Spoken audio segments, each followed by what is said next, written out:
Okay. Oh, let me turn off autopilot real quick.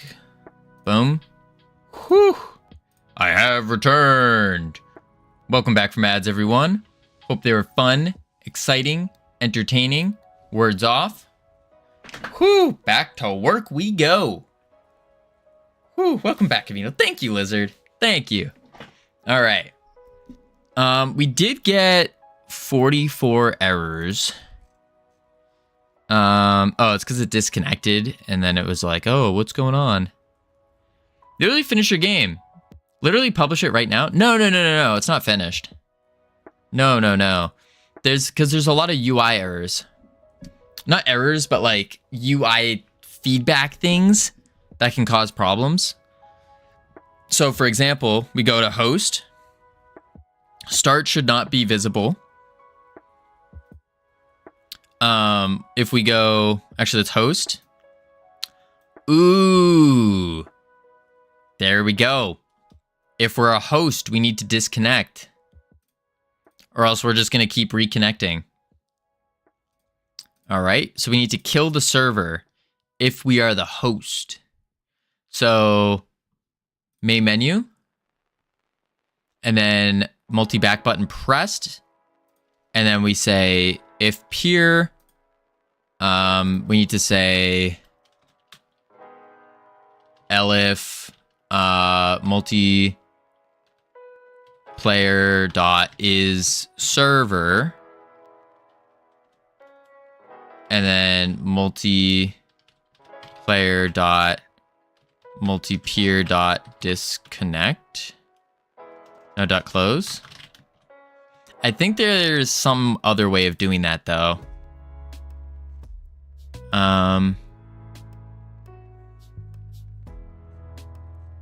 Okay. What if where the server, where the host, how would, oh, server shutting down. It's just closed connection.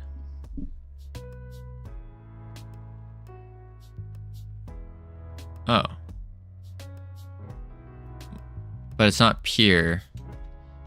Multiplayer dot close, no.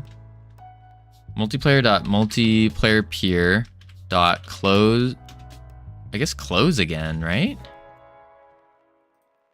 Close immediately closes peer, returning connection disconnected. Disconnect peer.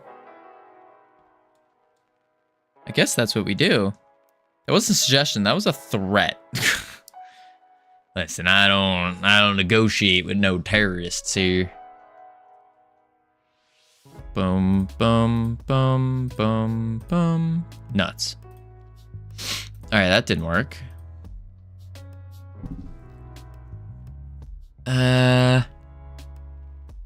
We want to be able to disconnect. And it's not going to be multiplayer peer close. Server disconnected. We have that.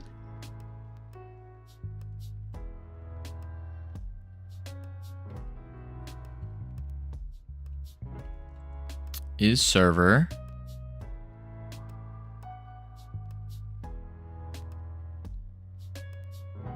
Disconnect. No. Well, if we are the server, actually, let's do this first. We need to go through the peers and close them.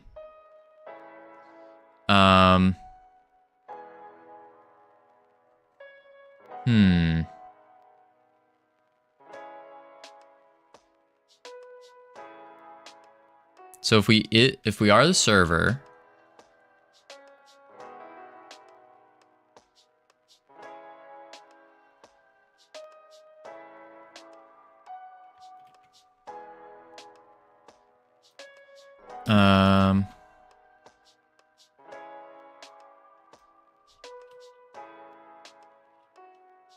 close connection doesn't seem be a function, but close ended up working great. How would we close? How would we shut the eNet multiplayer server down?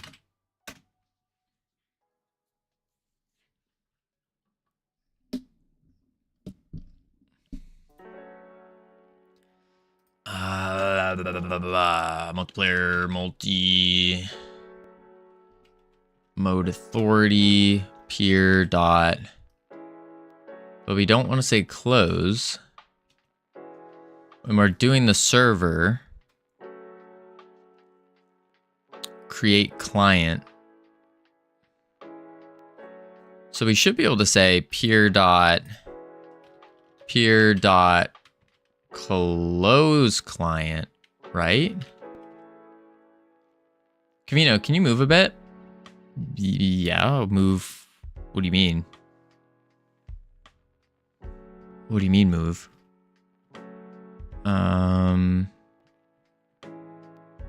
Close, thanks. What do you mean? I'm so confused. Create client.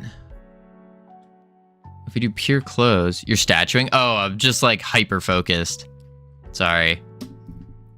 My bad. Call close to invoke close method on this pure instance to shut down the server.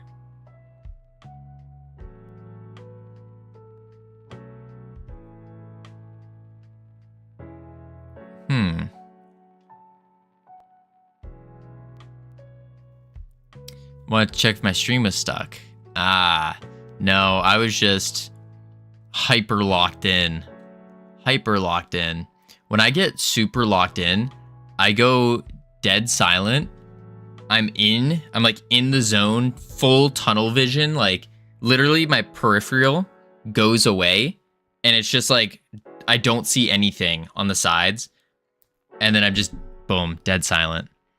I even like the sounds that I hear go away. Like I can't hear the music when I'm super locked in. It's kind of wild. That's why when I work in dead silence. Just pure silence. That's where I like working. So we close it.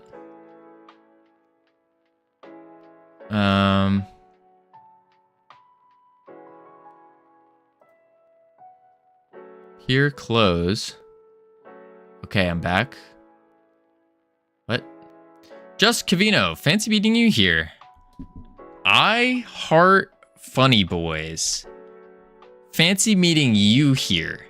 Welcome in. How are you doing? Pure, no. Maybe that's the play. It is fancy. Is it fancy? There we go. Oh, it's black on black. You can't see, but I got my tie on. So now it's fancy. Now it's fancy. Wait. We'll just do a quick half Windsor. Quick half Windsor real quick for you. Now we're fancy. Ugh. So, okay, Covino, I heard you have a wireless headset. Those laser eyes weren't necessary. Laser eyes? I didn't do any laser eyes. All right, let's see here. Connect. And then... All right. Doing good. Waiting for the bus to go home. It's cold out. Oh, taking a bus. I haven't taken a bus in years. We don't have that kind of public transport around these parts.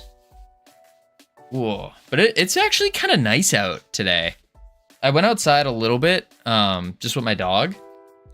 And it is 40 degrees Fahrenheit. So not bad. Laser eyes, I barely know her. What? Who is she? T-set, there we go. Disconnect them. So now we go back to the host. We can disconnect the host. You don't have buses? Shoot, it's still doing it. Where do you live? The Middle Ages? I mean, we have buses. It's just like, it's not a thing you do. Like, if you want to go from point A to point B, you really just you just get an Uber. You just get an Uber. You don't do buses. Rich Birch. Are you calling me a birch tree?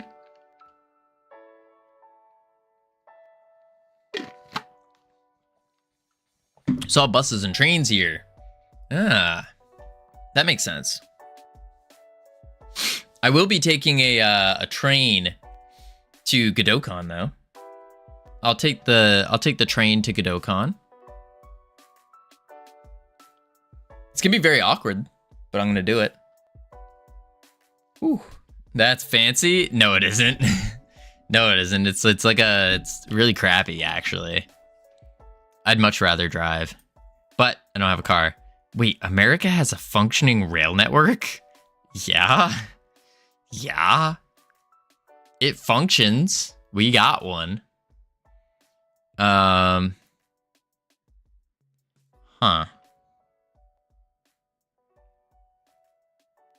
Trains are high class in the US. You wish you could train. It has rails. That is true. It does have rails. I don't know if they're high class. At least not the one that I'm going on. It's just like your daily little one. I don't know. High class. Is it? I think a ticket's like $20. Maybe less. Hopefully less. What is the ticket cost actually? I should probably know this. Or actually, I'm going from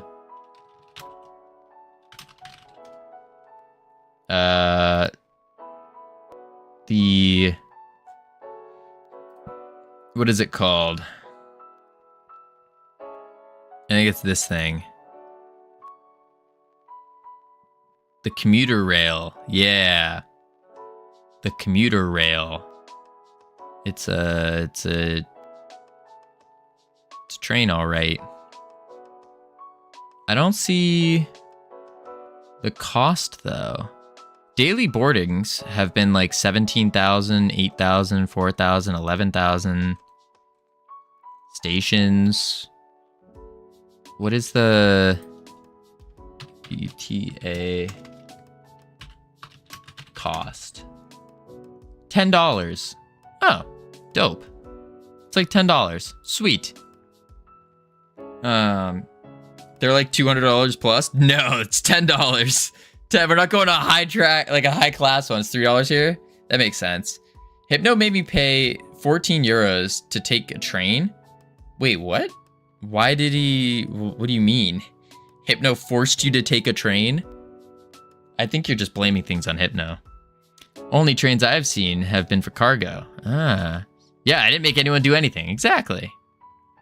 In America, no way. Yahweh. Yahweh. Yup, $10. Not bad. Hugh. Only train. I did an in-person playtest tonight. Oh, you did? That was tonight? Turns out my game is buggy. Oh no. Oh no, how was it? You're taking a train to Boston? Yeah. From what state? From Massachusetts. I'm like from Massachusetts to Massachusetts.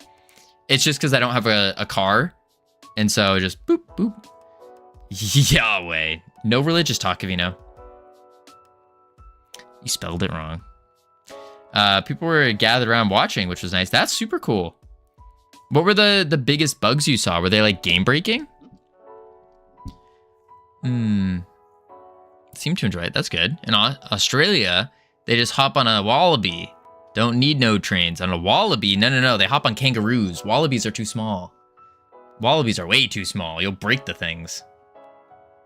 The woods level is broken. Oh, are they like subway trains? No, it's like a choo-choo train, like a choo-choo, like a train.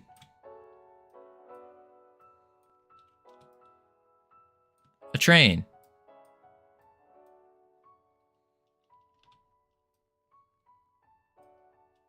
Like that. You really live in the Middle Ages, Covino. I mean, it's a high-speed bullet train, of course. Going from Nova Scotia to Boston would cost $140. That's not crazy, actually. I mean, it's bad, but it's not crazy. I almost feel like a plane could be faster. The mug I bought for Hypnotic was sent with Belgian Post. Unlike your gear, sent with a Post NL, and they decided to, instead of delivering it to my house, they just drop it off at the post office. Completely different city. It's the Covino difference. That's what we're calling it. That's what it is. You know what is crazy? Low taper fade. Listen, Espresso, I'm getting a fade. I'm getting my fade. I need to do it. I think what I'm going to do is tomorrow I'm gonna have to end stream early so then I can actually go and get my haircut, because all the barbers close by the time stream ends. So dumb. He's going through a fade. What? Through a fade? What do you mean? It's not just a phase, Mom. I don't know how to disconnect properly here. I'm getting my haircut tomorrow. Oh, are you now? I don't know. I'm hoping they don't mess me up too bad, though. Oh, wow. It's a 10-hour drive. I could probably make it some year. Hey, you could go to Godot Con, Lizard. It's in May in Boston. Like through a phase. Ah, you got it while I was typing. I'm smart. I know things. Not this year. I'm way too broke. That's fair. That's fair. It was $99 for a ticket. Whew. Whew. More than a third, almost half of what we make a month. You do know things. Proud of you. Thank you, iHeart. Hey, iHeart. How many multiplayer games have you made? Solo.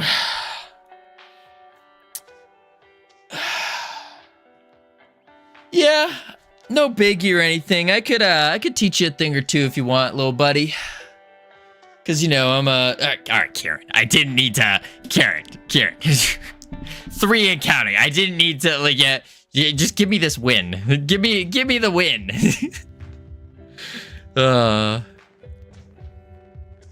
Flexing over here. It's not done yet though. For all we know, it's gonna break when we actually try to make it. I just can't figure out how to disconnect it. Not in Godot though. You got me there. Hey. There we go. So already we're crafting what our game is going to be, like what award our game's gonna win. And I'm thinking so far we're in a pretty good running for the #1 multiplayer developed in Godot in 2025 on stream. On stream. I think this is an ambitious goal, but I think we might have it. I think we might have it locked down and secured. And if anybody tries to take away our title, we will hit them with full force. Boom. Not unless I compete. In 2025, nah, I'm coming for you. iHeart, I'm gonna give you a friendly warning now. It's a losing battle. No one has ever picked a fight with Covino and walked away. No one has ever picked a fight with Freedom Forge Studios and walked away. Yes. I bet I win. Oh, ho, ho, ho. I don't know about that one, Chief. It's because I was never competition in the first place. Unless Nintendo still will want to. Yeah, but it's on stream. That's the thing. On stream. So the only competition that we could possibly have are other streamers. Hmm.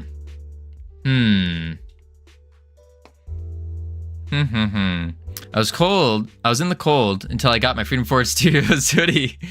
Now I'm nice and warm. Yeah. Yeah.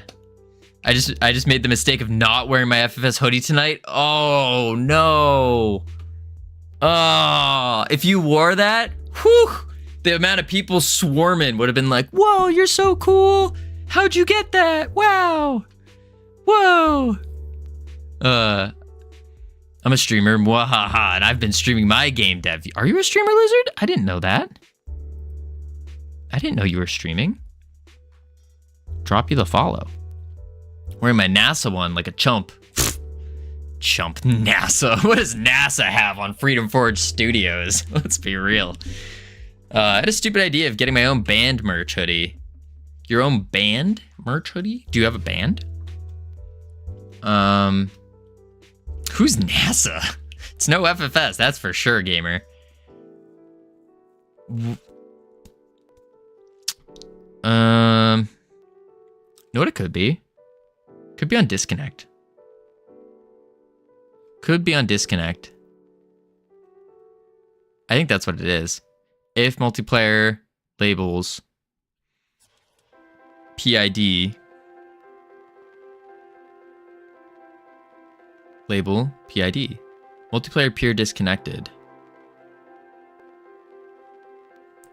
So that should work because it's a peer. I'm just not any streamer too. I'm a furry VTuber. You're a furry VTuber named Lizard. How does that work? Lizards don't have fur. Checkmate, Lizard. The hoodie is super comfy. Indeed. NASA who, am I right? Yeah. Also, they're embroidered. True. Because I didn't want... The big thing I didn't want was to just have it, like, feel cheap when it has, like, the print on. So I went embroidered instead. I'm going to have a same hoodie made with my logo on it. You can. You can. Maybe an orange. Ooh. That would be cool. I did limit the colors just so they kind of match like the studio, because there were options for like all these really cool colors, but I felt like they didn't match as well, you know. This guy's never seen a furry lizard, and it shows. But no, technically I'm a scaly VTuber. You caught me. Exactly. Exactly. Orange is my vibe. Yeah, you definitely give off orange vibes. I could see that. Orange vibes. Only one thing. Thank you. You're welcome. Only one thing. Hypno's logo is on the box, so that's kind of cooler. Yeah, the only reason I didn't want to put the FFS logo on the box is because it makes shipping a little bit more expensive. That was the reason. I felt like it's unnecessary. It looks cool, don't get me wrong, but it's unnecessary. Although I will say the mailing server, like my mailing server, is kind of broken. Because it seems like no one... Is there an option to not have it? Yeah. Oh, yeah. My mailing server, for some reason, and I think it's because it's connected to the... to freedomforgestudios.com, but I sent out to everyone who bought merch, like I sent out custom videos to all of you, and no one received them. It says that they all sent through, but no one has actually gotten it, which kind of blows, because I spent like a couple hours just making all these thank you videos, and then none of them sent through. So that's upsetting. Thank you. We pay for presentation. That's too bad. Yeah. Yeah. I bet if I fix the mailing server, it will just send. Send it in my privates though. I don't have the video anymore. It's like, I don't have the video. It's just there. One downside of streaming at 6 p.m. Eastern is that my brain gets a little too tired to stream and process engineering at the same time. That's fair. That's fair. In my privates. Oh, I didn't read it like that. Gross. Gross. Anyway, I need to wash my mouth out real quick. All right. Buttons. We need to disconnect the host from the buttons.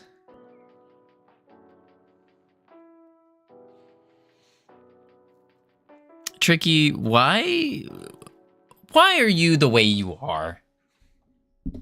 That's my question. If multiplayer is server, that's the ready button. Pressed. Where's the multi-back? Peer close. Huh. Freaky lady. Anyways, changing the subject. I have nearly 50k points. Dang. You should definitely save those. Definitely. Y'all just have dirty minds. Is it us? It seems like you're projecting a little bit. Close. And then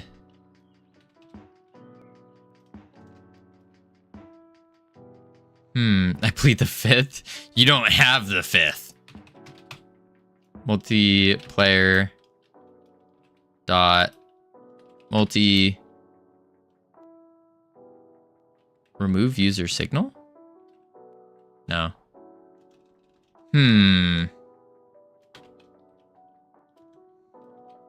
What is there? Disconnect peer?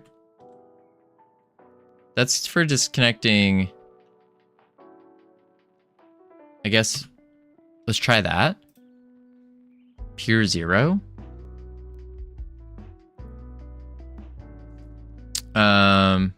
Wait, what?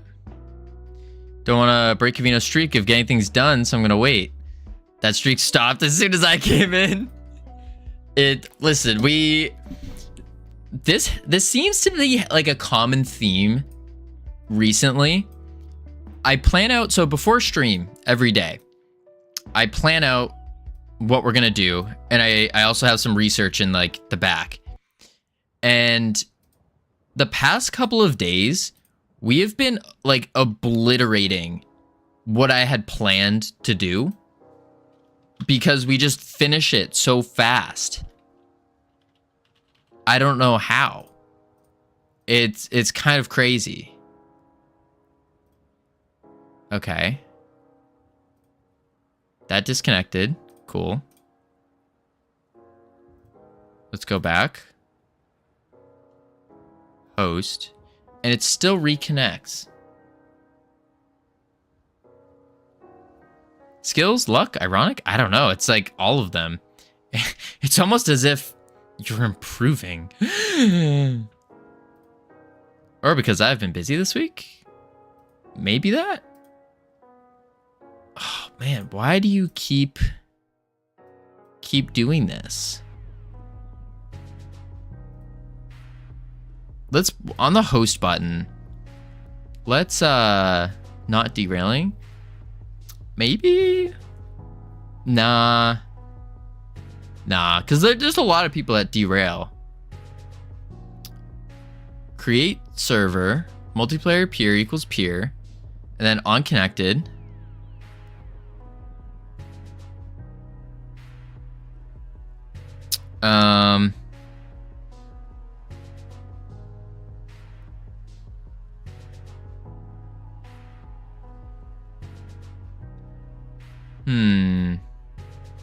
Like I'm about to. Wait, what? D, all of the above. Multiplayer labels PID. So maybe when we connect, we check if we're already connected and we delete it. Maybe that's the play. So we would say,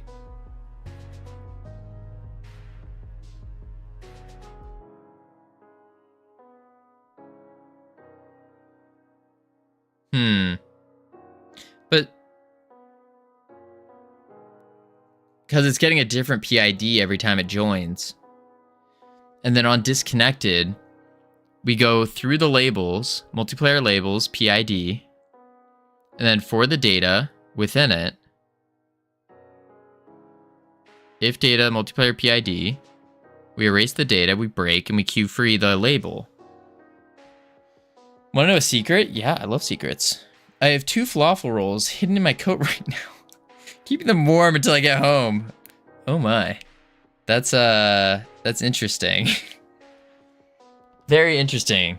Must all do our part for the planet. The other day, I unplugged a row of electric cars nobody was using. Oh, Miker. You have 2 falafel rolls hidden in your coat. Better hope you don't get searched. How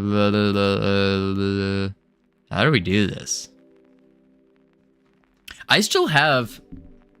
Speaking of falafel rolls hidden in your coat, I still have an iHeart official lollipop. I just hope I don't fall forward onto them. That would be funny. I've yet to eat it. I just don't feel like a lollipop right now. Just don't feel like one. Your teeth are Gucci now. That's true, they are, but like, I just don't feel like eating a lollipop right now, you know? You don't look like one either. I don't look like what? A lollipop? They taste amazing. I'm sure. Sure they do. I appreciate if you called it by the proper name. It's literally called a lollipop. It says lollipop. Lollipop. You said I don't feel like a lollipop. Oh, and I said you don't look like it. Ah. Takes me 7 days to finish. So keep the plastic wrapper. Ah. Do I really want to spend 7 days on a lollipop? Is that just a falafel in your pocket? I thought you were happy to see me. Ugh. Work. PID. You're meant to remove the plastic wrapper. That's why it takes you 7 days. If anything, I look pregnant. But that could work to your advantage, iHeart. Because then people would give you your seat, right? Focus on work. You're right, Kieran. You're right. Focus on work. I have to hold them against my stomach when I walk. I mean, that could work to your advantage. No, I don't do that. What don't you do? I don't give up my seat for pregnant women. I don't either. Because I don't know. I don't because unless they look like they need it. Like, if it looks like they need to sit down and they're in Struggle Town, then like, I'll give them the seat. But like, nah. This is gonna sound awful. And then I'll focus on work. I give up my seats for anyone. Errant. All you gotta do is you just gotta give them a little flex and then they'll back off. You'll be all set. What I do is, I'd rather see a pregnant woman standing up than a fat woman sitting down crying. Fair.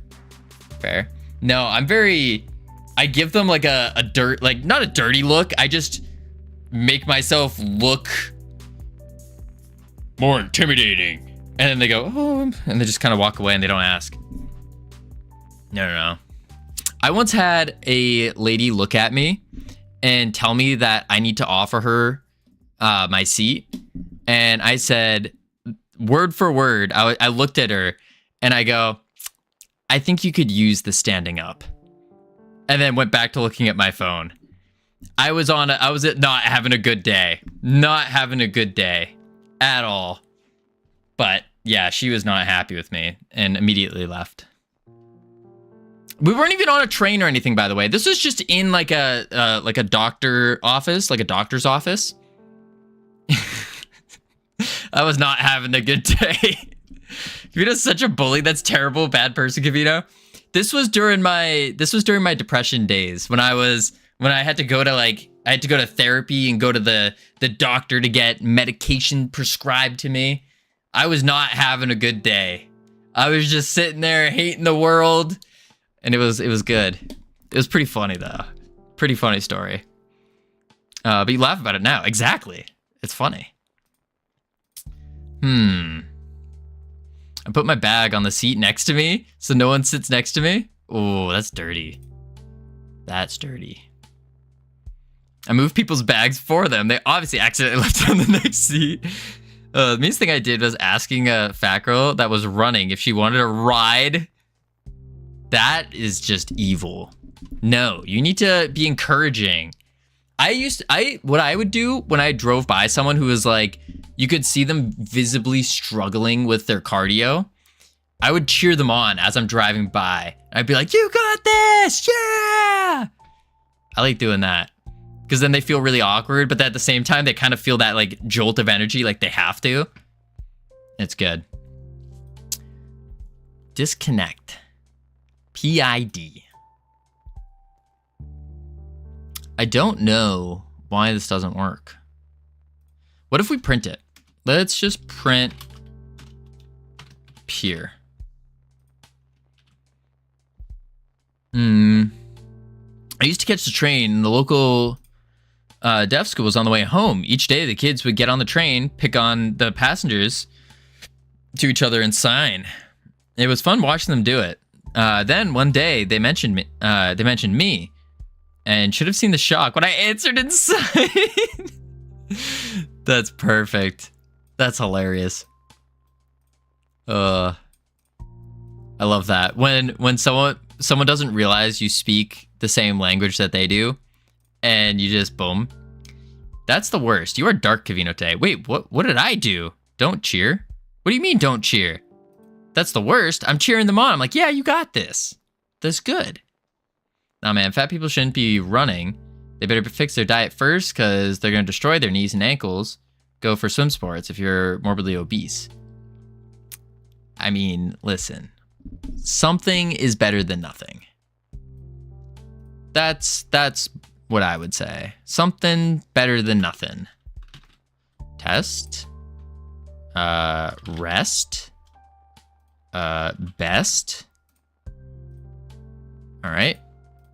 Ready. And then disconnect. Quit. Force close. As a former fat kid, being cheered sucks. Yeah. But something that I've been noticing is I almost want to say that's more of like a weird, like abnormal. At least from my experience, most people I've run into enjoy being cheered on. I personally don't. I hate it. It actually enrages me. But most people, for some reason, it does the opposite. No part of me feels encouraged by being pitied. Well, it depends on how you're cheering. If you're cheering by pitying them, then that's not good. As a currently fat man, being cheered sucks. Just give me the money instead. As a current fat. You're just a current fat. I don't have anything to say, really. It's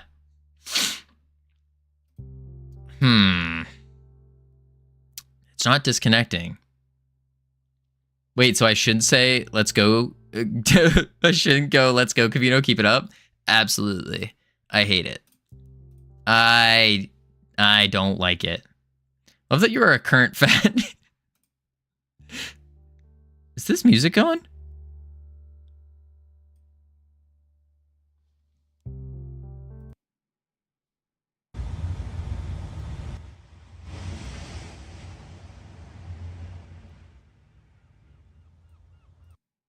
It's like not music. What? We'll just turn that to there. All right. No one appreciates my fat. Just gamers. It's fortunate because I tend to like to cheer people. No, yeah, that's fair. That's fair. All right, we need to figure out why can we not disconnect properly? Like, that is our biggest bug right now. And if we fix it, then it's just, we're just fixing buttons at this point. And then the game's done. Woo, let's go, Covino. You can give up and quit. What? Give up and quit? Absolutely not. Absolutely not. All right, let's see. Anti-cheering you. Anti-cheering doesn't work either. No, no, no. The anti-cheer. Although I will say that's probably why I don't like being cheered on, is because growing up, like, that was the motivation. It's, you suck, get better. You're not pushing hard enough. So that's probably it. Oh, that's rough. Oh, it gets way worse. Way, way worse. I went to a military high school because I was a bad kid in middle school. And so you can just imagine what goes on there. But on top of all of that, it was down in the South, in the down in the wild South. And one of the day students came to me and they were like basically they convinced me to try chewing tobacco, or a dip. Actually, it's like dirt stuff, snooze type stuff. And I got caught with it once. And so know what my punishment was? It good now? Know what my punishment was for being caught with it? Gotta go home, need a shower. Sounds good. Enjoy your shower. Enjoy your flawfuls. Thank you for stopping by, I heart. Have a great one. My punishment was I had to open the can, put it down on the ground, get in the push-up position, and start doing push-ups with it going into my face. That was part one. Every time I went down for a push-up, I had to stick my tongue out and scoop up a little bit and eat it and like swallow it. And then boop, back up and down and up until the whole thing was gone. Misty, welcome in. What did I just join into? Don't worry about it. Don't worry about it. It was awful. I puked quite a bit. I am mute at great times. You joined Covino's childhood trauma. It's not trauma. No. I look at it as a funny moment. It's really unique punishment, but it works. If it works, it works. True. Player ready button. No. I don't know why it's not removing this label. Because multiplayer peer disconnected. Is that signal not going off? I just joined your live stream for the first time. What are you talking about? I was talking about a punishment I once had to do when I was when I was at a military high school some many years ago. And Misty, thank you for the Prime. Holy moly. You could have used the Prime anywhere and you chose to use it here. I appreciate it a ton. Thank you. All right, well, let's get this button thing, the label unlabeling. So for some reason, the way I'm understanding this is where's my music? Oh, there it is. The way I'm understanding it is a server is just the multiplayer peer. Right? Like, that's all it is. And then multiplayer peer connected. We add labels, PID. Maybe we say, well, how would we... Is the music very quiet? I don't know if it's meant to be like that. It is meant to be very quiet. Background music. Little tiny, soothing background music.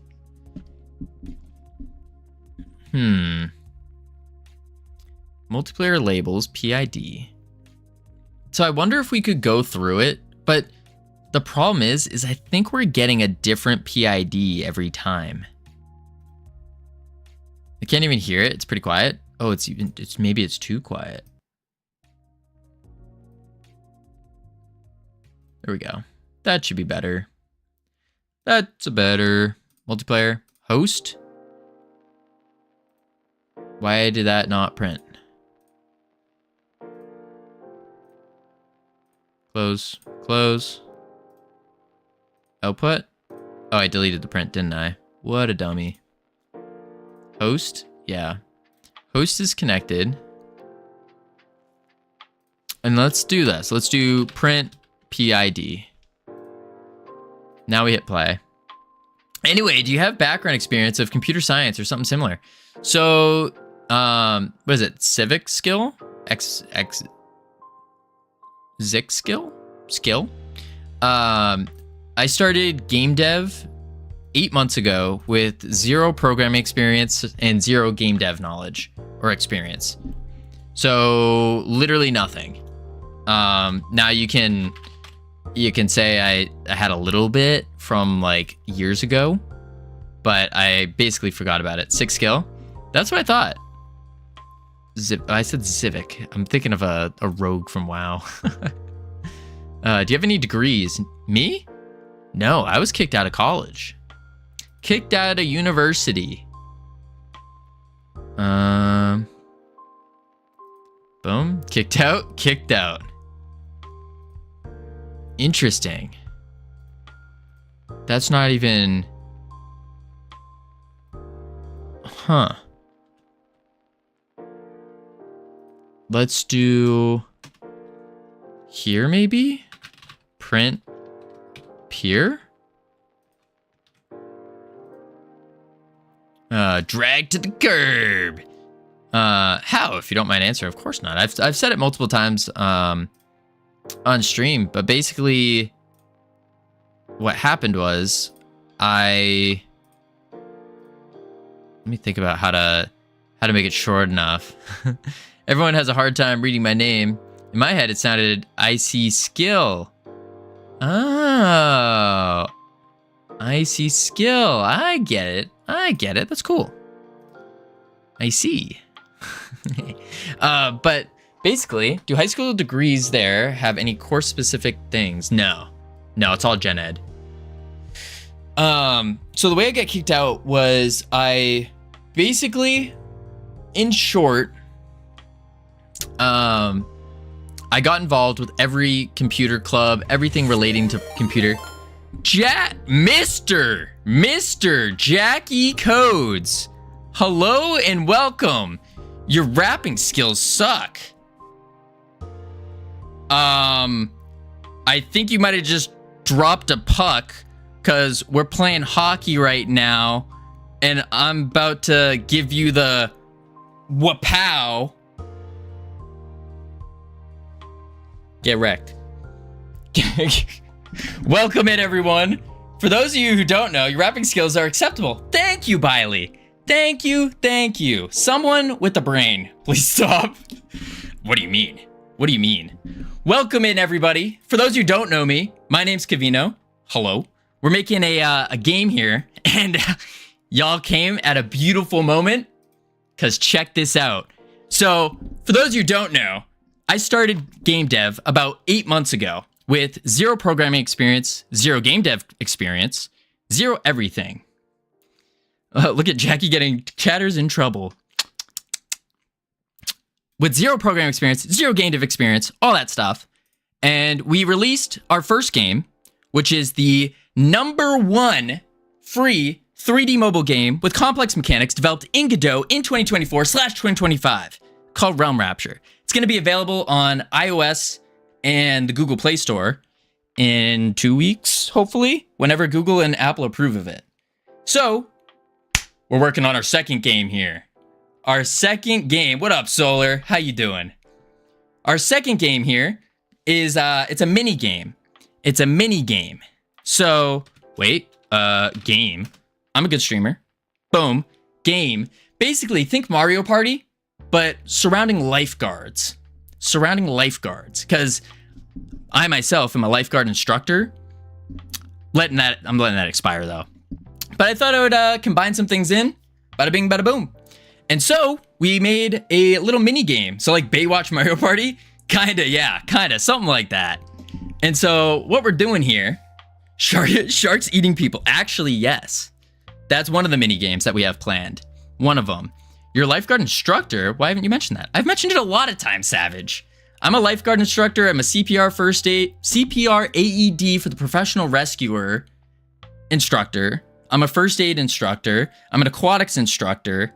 I used to run a lifeguard training company.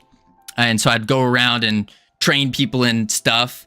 I'm in need of mouth to mouth. Oh, techno. Wait. What?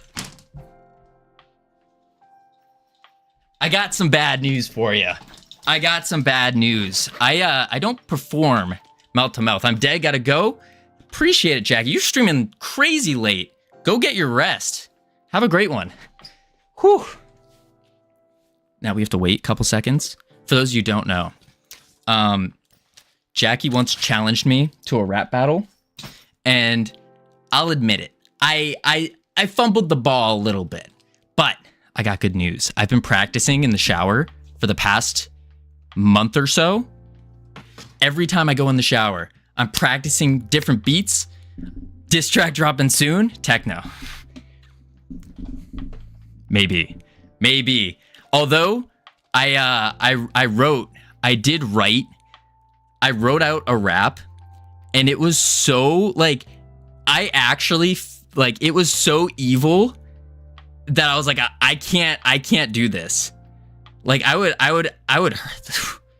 she would be crying, and I was like, I don't want to go that hard. Holy moly. So I have to rewrite it now. How often do you shower? Like every other day, something like that. Covino, will you finally sing? Absolutely not. But techno, there's no CPR, like mouth to mouth, because you have a little bloop mask. Yeah. Anywho, so this game, CPR, see what we did there? Great name, brought up by Savage. CPR. Basically, we just got today, multiplayer working. That's right, you heard that word right. It is working. So what we could do is the host, we'll say is me. Boom. We can change our color. Cool. Host connected. Then multiplayer again. Connect. Oh, look, someone joined. Who is it? Let's say it's Techno. Boom. And then look, they hit ready. Techno is ready. Multiplayer again. Connect. We can do deep space. Boom, boom. Boom, ready. And it gets even better. So next rap battle is happening in the shower? No. I've been practicing. Don't be gross. I've been practicing. And then we can do espresso. Boom, boom. Orange. Now, we're all ready. The host goes, all right, let's start it. Multiplayer game. Oh, one of them's lagging. Oh, no, that's not good. Okay, that one's breaking. Oh no. I swear it was just working. Okay, there we go. It's working. It was just one. It's fine. Oh, you think about me in the shower. Don't be gross. No. I was practicing my rapping skills in the shower. I thought you were gone. Weren't you leaving? Weren't you out of here? Oh, this beatboxing? No. But game, gift wrapping skills. Why are you the way that you are? It's a great question, gamer. But this is the game. So you perform CPR, which it's broken on some of these. There we go. You perform CPR. Why is it happening on two? Why are there two deep space? Oh, because one of them disconnected. Considering pool party as a game name, pretty please. We were thinking something along the lines of like coastal party rescue or something, CPR. I'm not sure yet. I'm really not sure. Give me a sec. I gotta take my pants off real quick. Okay, that's out of context. Listen, that's not what happened here. No. It was out of context. I was doing a lot of squats and so I had to take my sweatpants off. That's not what happened. About to save some for the pool. Yes, that's what was happening. Yeah. It's not. Listen, it's not. I'm not that kind of guy, guys. Might be too big to fit in this thing. Although the thing is stretchy. Oh no, I can make it work. Just really have to shove it in there. Okay, let me explain. I'm going to GodotCon in May, and I'm streaming GodotCon. Let me explain. It makes sense. I'm going to GodotCon in May, and so I needed to get a whole rig set up. And so this thing right here, it's like a little phone holder. And so I'm putting it on my wrist so I can read the chat. And then that's a common excuse. No. And then I take my phone, and then I have to like push it into this stretchy thing. And so it doesn't just fit. You have to like stretch it and shove it in. Do I need to start banning Tangia? No, Tangia is good. Did you have your pants on when you said that? When I said to take my pants off? Yeah. Oh, wait.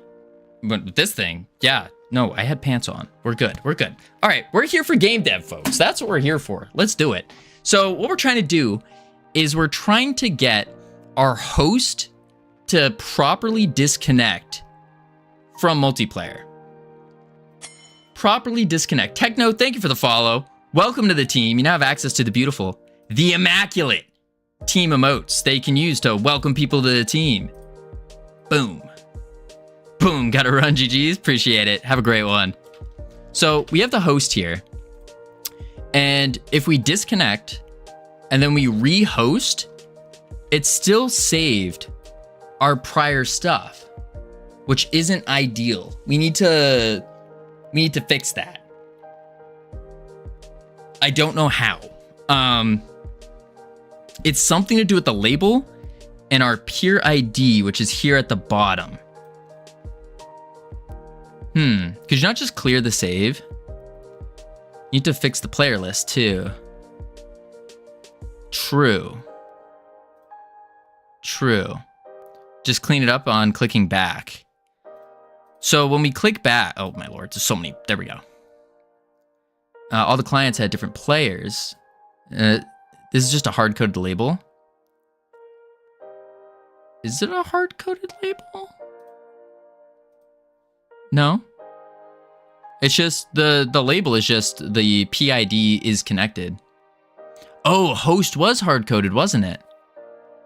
Oh shoot, you're right. How did you know that? Wait.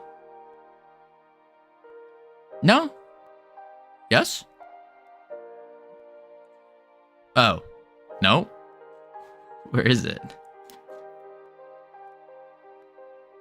Label text, that's the connected. Oh, host label, it's this function down here. Where did our function go? Hello?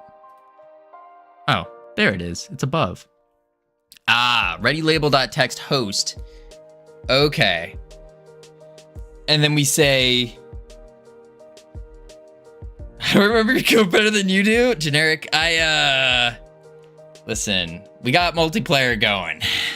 That's good. All right, so readylabel.text host is connected.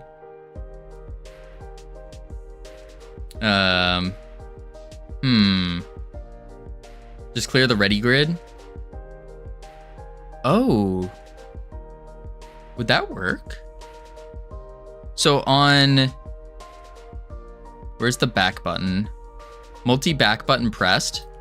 We disconnect and then we say ready grid dot get children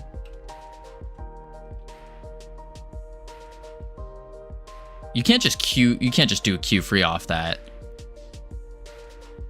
So we have to do for label in ready grid dot get children, and then we need to obliterate the children like that. Then we're good. Probably, maybe Ironic can recommend a therapist. Ironic recommending a therapist. That's funny. That's funny. All right, let's see here. That should work. So if we hit play, we got ads coming up in 8 seconds. So what we're going to do is we're going to chuck on the words just once we see if this works. Nuts. It didn't work. Okay. I know what's wrong. I know what's wrong. It's this. Server. Ironic-based therapists cry. True. True. So we got ads running. We're going to chuck on the words. Heading to level 11. Feeling like heaven. Autopilot on. Boom. For those of you who don't know how to play, all you got to do is you just type the word that you see at the bottom, or at the top. You type it in the bottom. There we go. I will be right back real quick. I need more water. My mouth is dry. Dry. Then when we get back, we'll do it. Boop.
All right, I have returned.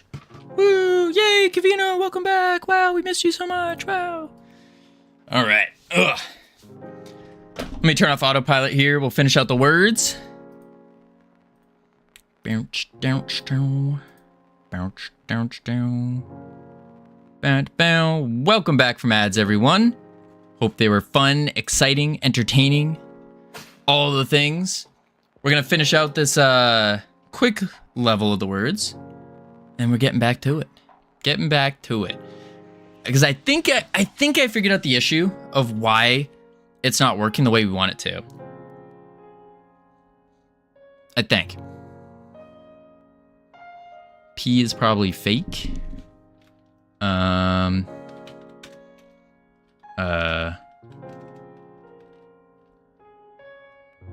Wait. Didn't have after Q free. I didn't have parentheses. Oh shoot, I did not. That is awkward. That could have been the issue. That could have been the issue, actually. Down, down, down, down. 1, 2, 3. Host. Nope. That's not the issue. No, that wasn't it. I know what it is. I have an idea at least. All right, let's knock out. Let me flex on the words real quick.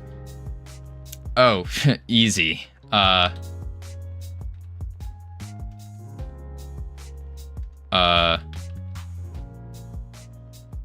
Alcohol. Yes.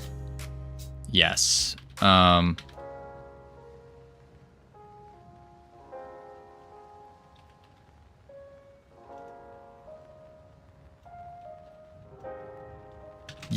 Yikes. Yikes. We're gonna hide that. That didn't. It's all good. It's all good. We're set. No problem. Boop. All right. So the actual issue is here. Right here. That hidden letter? Yeah. It's always rough. Always rough. So the big issue here is with multiplayer is server. Because it's not working. This isn't working. This isn't right. And so what's happening is I think it is disconnecting the peer. Well, it's not, but you can clear the labels in both cases. Just move out of the if. Yeah. Let's try that. And then play. 1, 2, 3. Host. There we go. Okay, sweet. That works. Sweet, sweet. Now we just need to remove the print statement. Wherever I put it. I think I put it on the join button. Didn't I? Yeah, right here. Save. All right. I would like to hear the new Tangia someone made. New Tangia someone made. Who made a new Tangia? New Tangia. Home. Sound bites. Obliterate the children. Gamer. That's gonna be so bad. People are gonna come in and they're gonna get the wrong idea. The wrong idea here. What about fitting a big thing into a small stretchy thing? Or the one about taking off the pants? They're all bad. They're all bad. All right, so now we need to do just the button interaction and we have a game done. Have you tried competitive programming? Skill. I don't know if you've noticed by my own skill, but I don't quite think I'm there. I don't know how to program yet. Not yet. Maybe one of these days, but not yet. Not yet. And then multiplayer connect. Okay. Now what happens if I leave? It clears out. Okay. Host. Connect. I had a feeling that was gonna happen. Yeah. If the competition is push-ups, he has a chance. No, I actually don't. Oh, push-ups for programmers. There we go, generic. That makes more sense. I was gonna say, absolutely no way. No way. But push-ups against, yeah, I could probably at least come in like top 5, maybe. Top 5. I think I could do that. Highly recommend you try some more algorithmic problems will massively increase your overall ability to code. Really? What would be an example of like an algorithmic problem? Or where would I find those? Is that like, I've heard of Leet Code. I tried Advent of Code. Keyword is tried. But the problem is our back button, that was not the fix we wanted or needed. Because it doesn't actually clear it doesn't clear anything. It's just clearing the visual, which we want to clear the actual thing.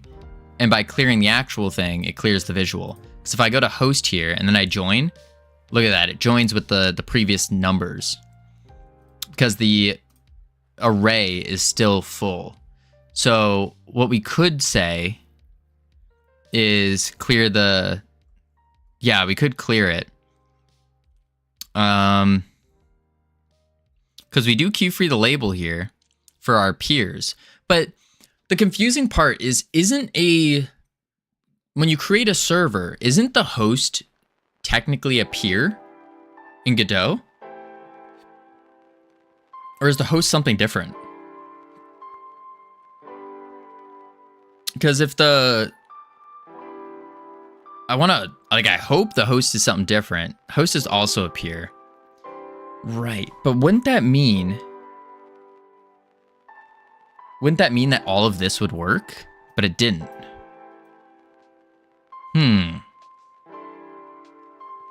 Personally, I don't like leak code and advent of code. I use a site called Kilo Nova. It's a local website, but it's used by many foreigners to prepare for contests. We use them in high school. Oh, interesting. Yeah, I'll have to look into it. The big thing I wanted to do was I'm saving up to get a couple books. I have them all saved somewhere. But it's the big thing I want to get into is the different what do you call them? Like not architectures, but why am I blanking on the term? The ways of like components and inherited patterns. Yes, design patterns. Thank you, Bumblebite. Design patterns. I wanted to learn about that because I don't know anything about design patterns. Yes. Thank you. Was that Liz? Yeah, Liz. Thank you. Welcome in. First time chat. I want to learn about the design patterns. I really don't know enough about them. I know like the base idea of them. There's like the electronic dance music pattern for when you have like 1,000 different NPCs. There's you have your finite state machine, which are in Godot specifically, you would do it as like a component. So kind of like how we have player controller here, bot controller. Inherited is just things that inherit. That's the base premise I know of. But yeah, I think learning design patterns is going to be a big upgrade to my programming capabilities. Finite state machine can be done so many ways in Godot. That's true. I wouldn't call them patterns as much as strategies. Yeah, I could see that. So I think learning that first, because like GD script in itself isn't that crazy of a language. It's just really learning about how to design things. People absolutely do get carried away using patterns for the sake of them, even if they don't fit. See, that's the thing. I want to learn them in the sense of what makes the most sense for each thing. What is the best design pattern and whatnot. So let's see here. What I would suggest to look at is the signal system and set them up as an observer pattern. Yes, I do remember the observer pattern. That's like when you have you'll have like an auto load or a singleton that has all of your big signals into it. So like if you take damage, it goes to that and then it talks to whatever. True, but I also recommend knowing some algorithms, divide and conquer, backtracking, etc. They can help a lot visualize things more clearly. Gotcha. Signals in Godot are an observer pattern. Yeah, observer pattern. Help separate objects so they're not dependent on other objects. Gotcha. Yeah, I have no idea really about them. I'm just kind of going about whatever kind of makes sense, trying to keep things relatively closed off. Like things, if like a player doesn't need to know its health, a resource for the health could know that, or something along those lines, I think. All right, let's figure out these buttons because they're just the little label thing.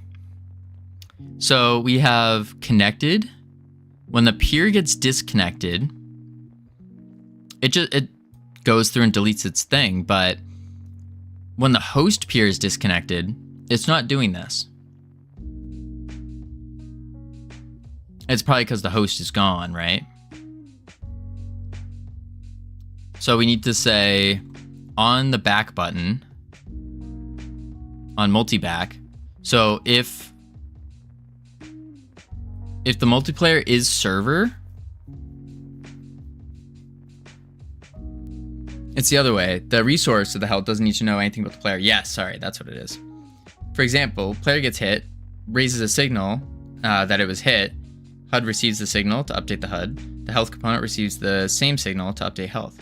That makes a lot of sense. Yeah, I could see that. I could see that. And then we queue free the label. And then we need to empty out the... Well, we don't want to... I mean, we do want to empty the... I guess we want to grab our ID and remove it from our player data. And then also remove it from...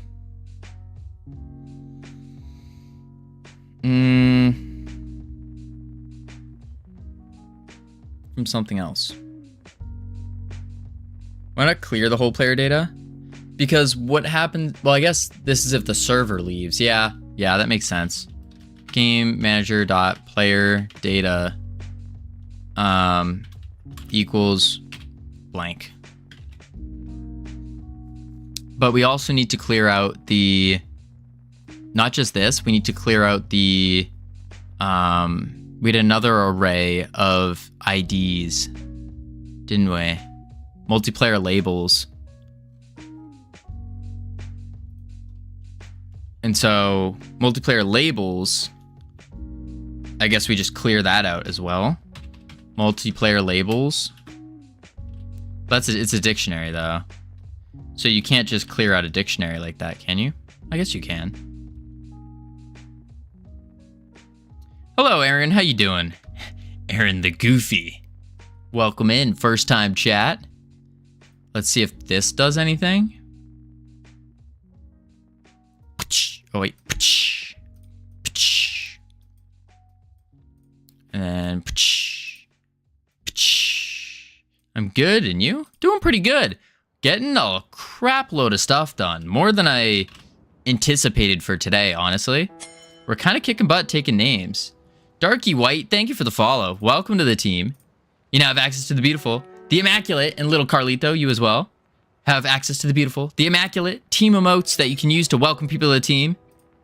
Skill, thank you for the follow as well. Boom. Wait, let me show the team emotes. Boom, boom, boom, boom. Pow. There we go. What do we have left to do? It's really, Espresso, all we have left before this mini game is like done, is fixing these labels. So we disconnect. It removed it. Yep, it removed it. We can close this. Let's disconnect again. Removes it. And then disconnect the host. Watching this to pass time? Hey, you do that. Glad you're getting a lot done. I'm on a stream right now for a game jam result. Ooh, waiting for it. 5 minutes. Let's go. What is the jam? Which game jam? Let me go back. Now, if we hit host again, host connected, and we join, this is the problem. Is it re-adds us twice? Why is it adding us twice? And if I join here, let's disconnect. It only disconnects one of them. GDKO 2025. Ooh, round 2 results. That's really cool. Really, really cool. What was the theme of it? I'm not too familiar with any of the game jams and stuff going on. I've done a couple, but yeah. Streaming on YouTube. Ooh, fancy. Oh, there we go. Let's see. So, connect. Yeah, it just connects a whole set of copies, and then it doesn't remove, like it's adding a second one for some reason when we join. Let's go to the join button. Projectiles and animal characters, story-based game. Ah, cool. Super cool. Ready, start, no, connect, okay.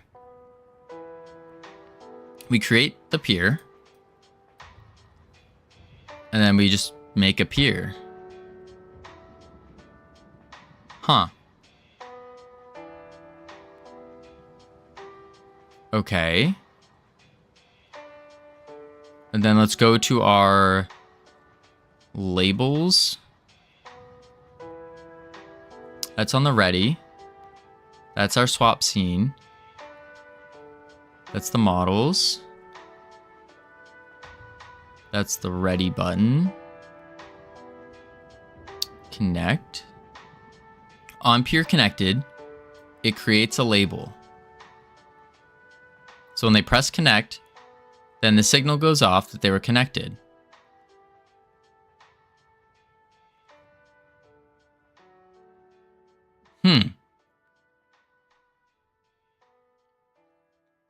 Is on peer disconnect not working?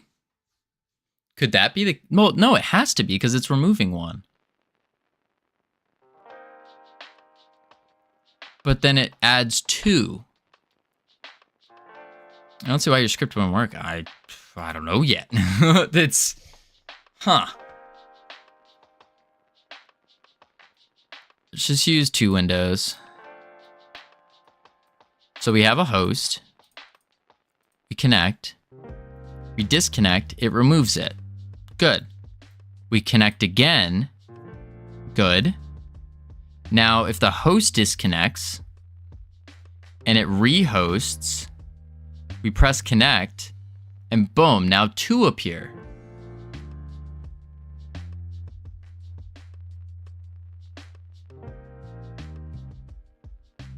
Huh. It's starting out great talking. Sounds good, Aaron. Good luck. Best of luck to you.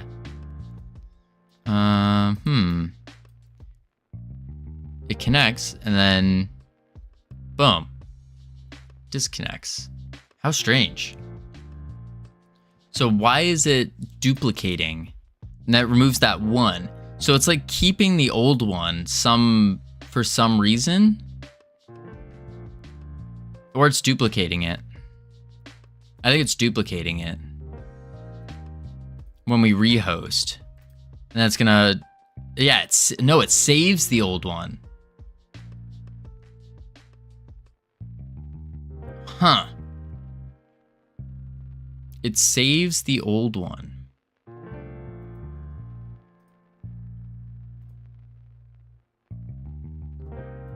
Yeah, because it's saying it's connected, but there's nothing to connect. And now it's cleared.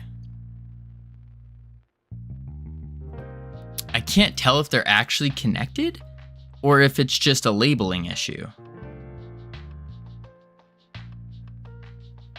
Maybe it's a... So host is holding data. It seems to be... Yeah. I wonder if there's like a delete server. Because there's create. Create server. And then that listens for the port.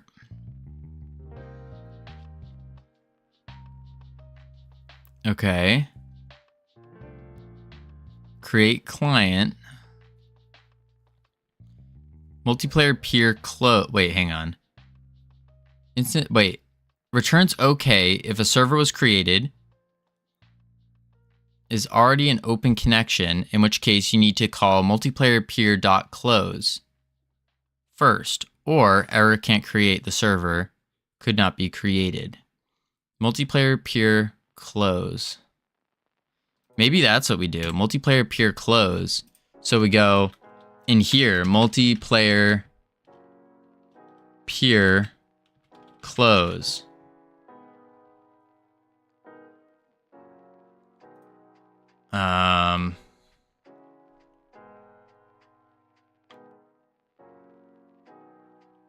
have to make an instance of it instead.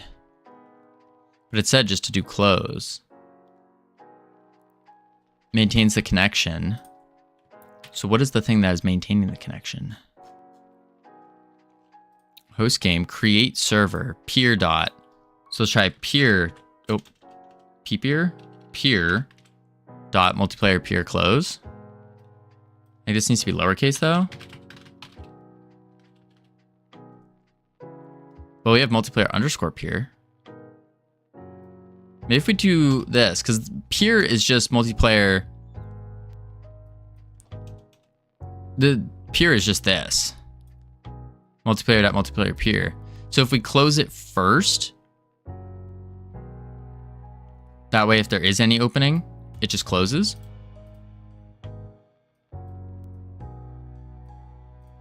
Host. Join. Okay, now it just straight up didn't even join. Oh, there we go. I must have hit host again. Disconnect. Okay, that's working. Now let's close. Host. Connect. Nah, it's still doing multiple. It's saving it somehow.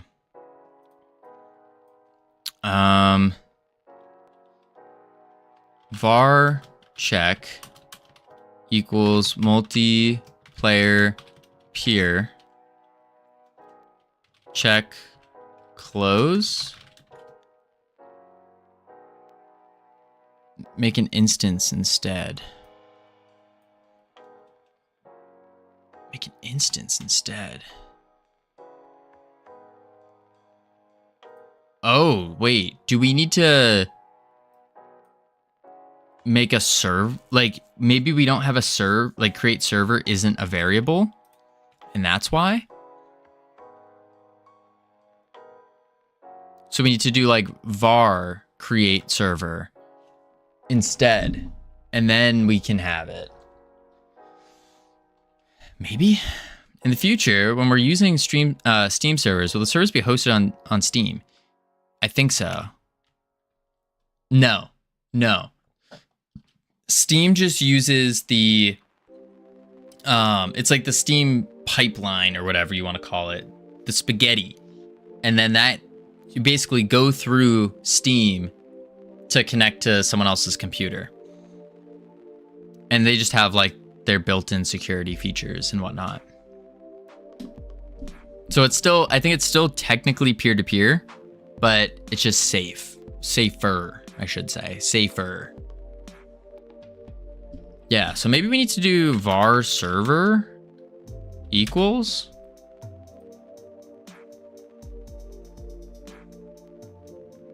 Let me say here, if server dot close. No, I guess we need to do it outside. Var server,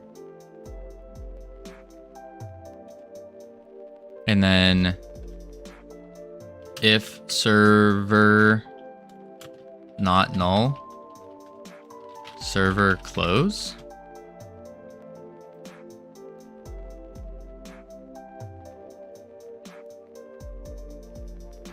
Host. Connect. Okay. Why did that not work first time? Works the second though. That was some silly code. Yeah, I'm just trying to see if the functionality of it. So I just typed in something real quick. Okay, that disconnects. Let's close it. Let's host again. Reconnect. Nope, that didn't do anything. That didn't work. So we don't have to do that.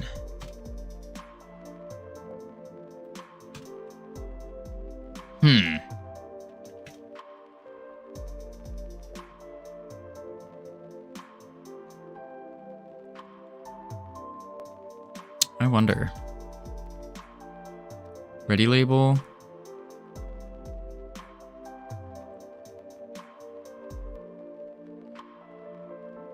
We We do like to get silly and wacky around here. Define server a line above and then check if it's null. Oh, wait, yeah, no, that's true. That wouldn't do anything. We'd have to put it outside of in the class. On host button pressed. Host game dot visible is true. Okay.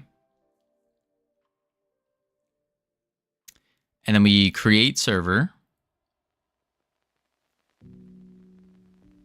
Set our host label. We set the peer. And then we have our connection. So on connected, it creates a label. On disconnected, it removes the label.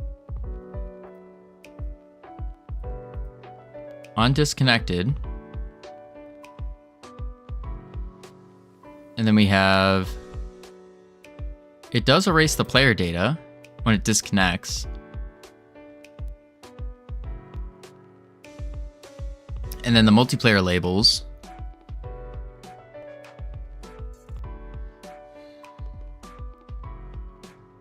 Taking in the PID, which gets signaled when we disconnect. It removes it. And then when we rejoin, it's like we have two, I feel like we're creating two instances of the server, and that's why. I just don't know how to destroy the server, to obliterate it.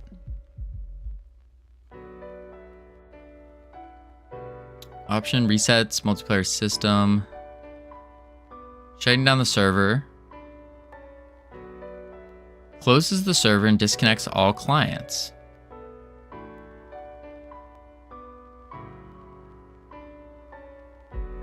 Create server, right.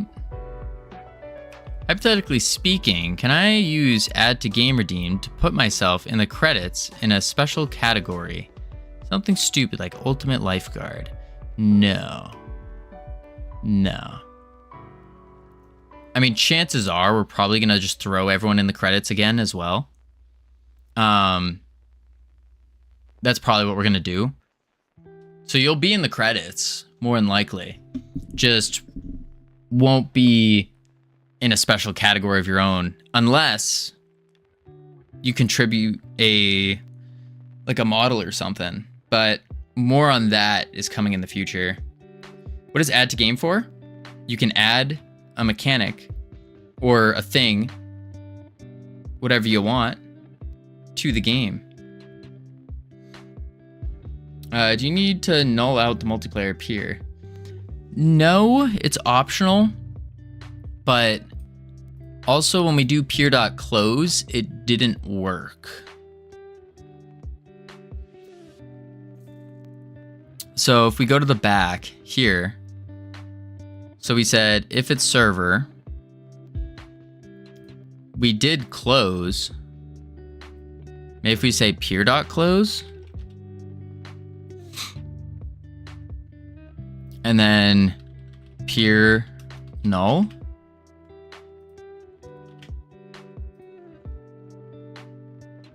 I've contributed a model.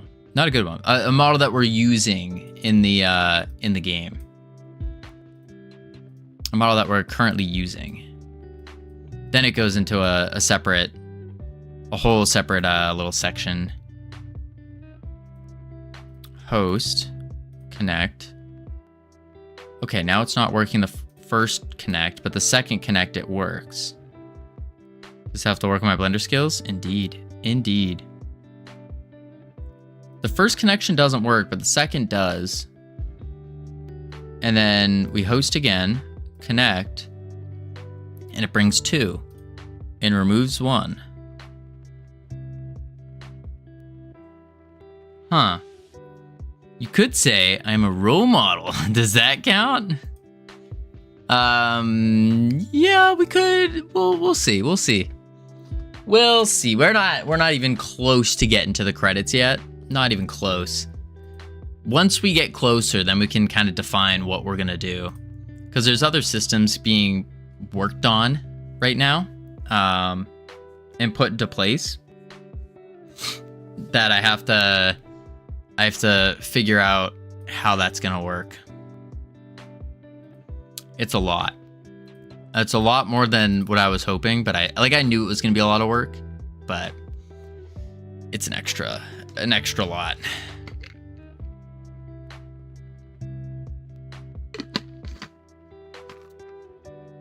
I think I have like a solid, oh gosh, maybe like a solid straight up 6 hours of writing this other system. What other systems? I don't want to spoil it yet.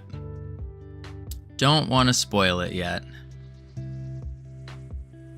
I think this is what's not working. Unless we can say multiplayer peer dot equals null.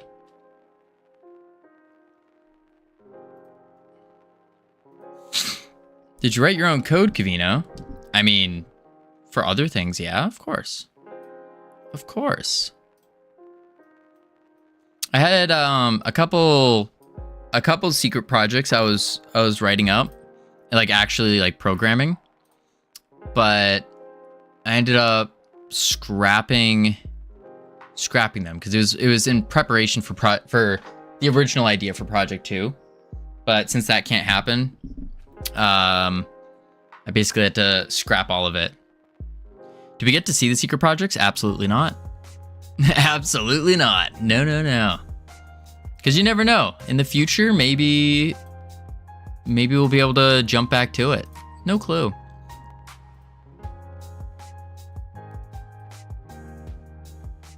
Still doesn't work. Look up the word secret.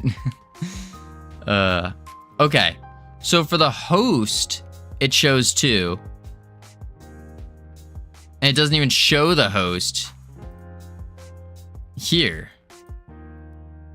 What the heck is going on?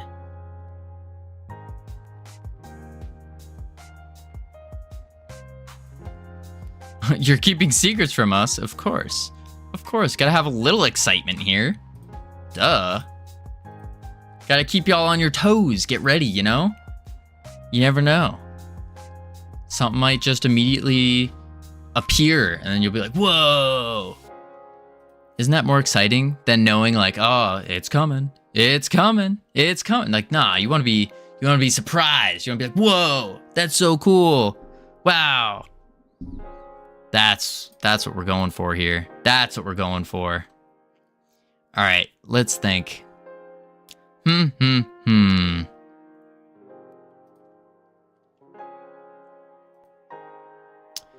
Multiplayer. What if we walk through the code as you push the buttons? I mean, that's kind of what I've been doing by pressing the buttons. So let's close 2 of them. Keep the other 2 open. So we click host. And that does... Let me move these over. Push in there. Host button. So it turns host game visible. It creates a server. Sets our label. Host is connected.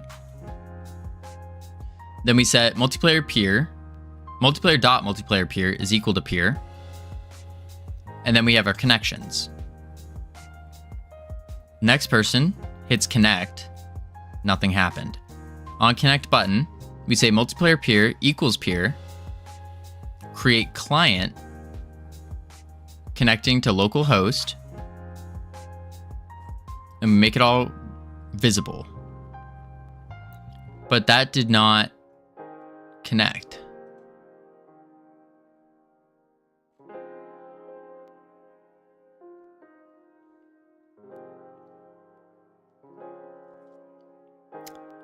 Because, and it didn't, we know it didn't connect because right here, multiplayer peer.connect or connected.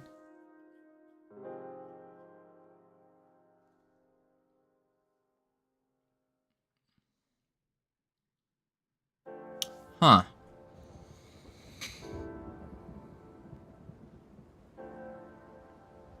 Let's just print here. Connected.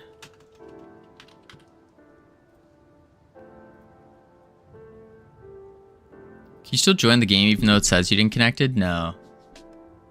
I don't think so. Maybe. Let me try. I mean, I can try it. Let's close 2 of them. Boom. Boom. Host. Connect. Let's see. Test. Test. Ready? Nah, it's not. Oh. Nah, just breaks. It's thinking it's single player.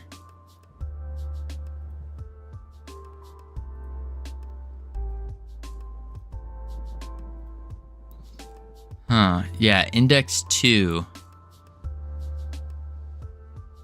Add some debug text to different spots, see what fires. Let me close this real quick. Output. Okay. First thing that didn't fire was... That's not what I want. Here. Connected didn't fire, which means that it did not connect.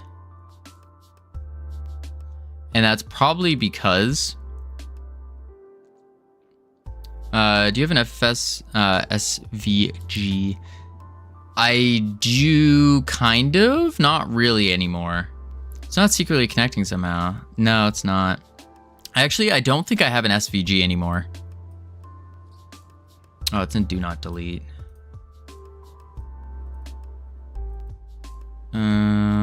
Logo assets. I do have 2. Yeah, I do. I have 2 SVGs.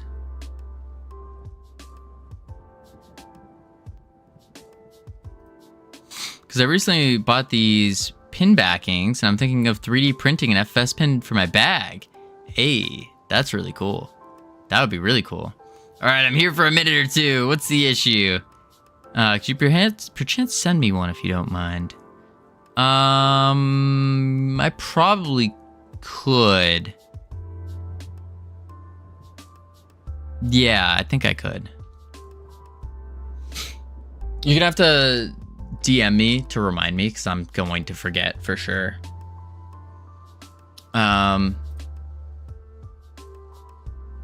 Okay, so the issue is we're not connecting on the first go anymore. DM you after stream? Yeah, sounds good. We're not connecting. Which is weird, because it was working like not too long ago. It's working earlier today.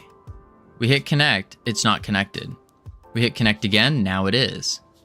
And then it just printed off saying connected. So we know it's connected for sure. The first try didn't work though. Why didn't the first one work?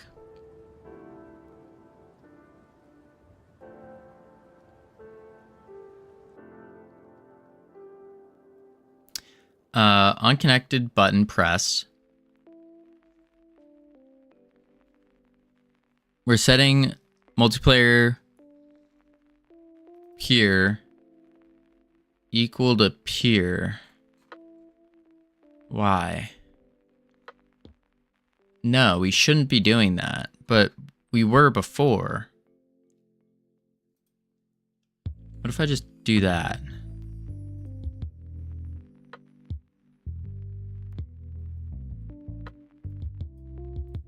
Host. Connect. Connect. Okay, no, now it's just straight up not working. So it does need to be multiplayer. We do need that line. Oh, because it equals a new peer. Okay. And then we create the client. Multiplayer player equals peer. Multiplayer player equals peer. So it creates the new peer.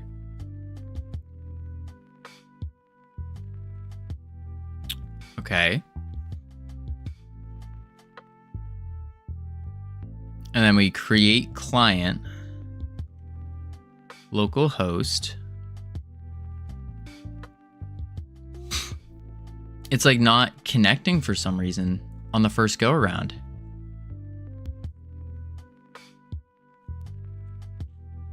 Multiplayer.peer disconnected. So here on connected, this needs to print. Am I doing something wrong with the host? No, it wouldn't be the host label because that's not the one causing issues.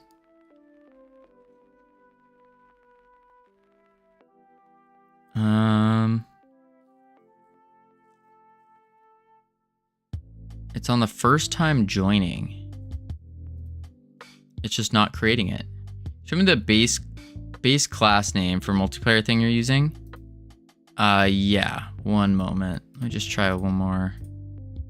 Yeah, but it works on the second connection. The second connection. So we're using, this is the base class multiplayer, which is the multiplayer API instance associated with the node get multiplayer. Does it work on the second? Yes. And on the second one, the host shows its own label and the other one. Are you supposed to set multiplayer twice? Where are we setting multiplayer twice?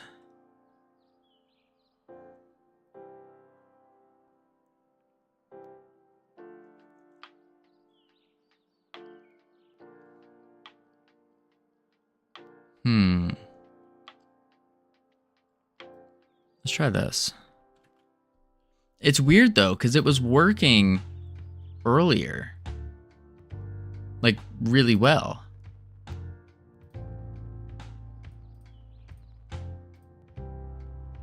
And now it's not connected. But when I hit connect, now it works the second time.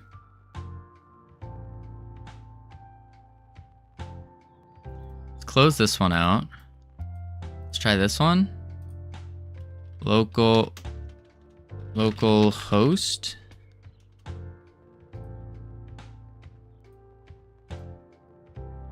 And then it worked again on the second. It's the first time, every time. Yeah. So the first time doesn't work, and then the second time it does. First time doesn't work. Now it will work. Huh. Doesn't work. Works. Doesn't work.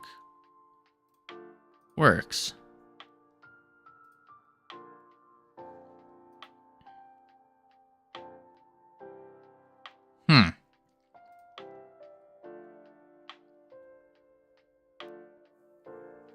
This is very weird.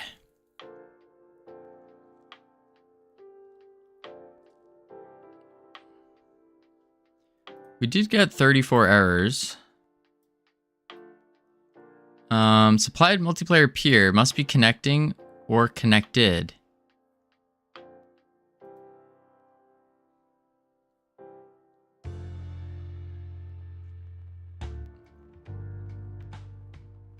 Huh. It says connection disconnected.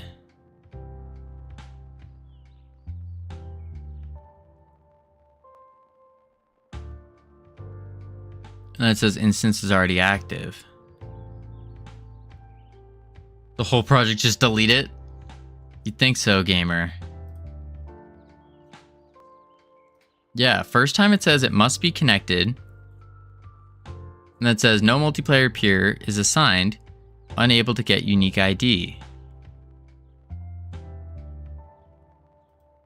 Must be connected. Jammy B. Dodger, thank you for the follow. Welcome to the team. You now have access to the beautiful, the immaculate team emotes they can use to welcome people to the team. Boom, boom, boom, bang, bop, boom. Delete everything and start over, I guess. Oh, I missed deep spaces. Huh. What is peer? Peer is the... Obliterate the children. No, we don't want to obliterate the children. Peer is the multiplayer peer. So multiplayer peer is the object to handle the RPC system, effectively enabling networking when set.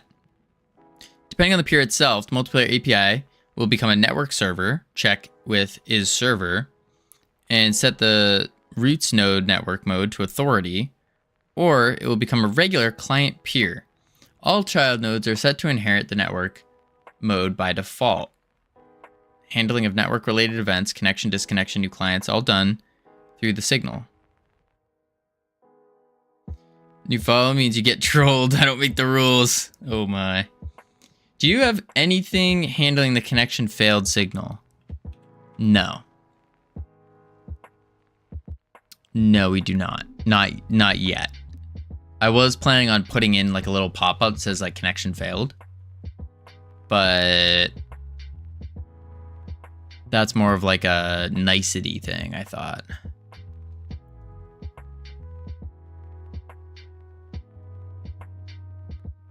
Just connect it twice in code? No. You don't need to show the user yet. Show the code that creates peer. Oh. Up here is peer, which is an enet multiplayer peer.new.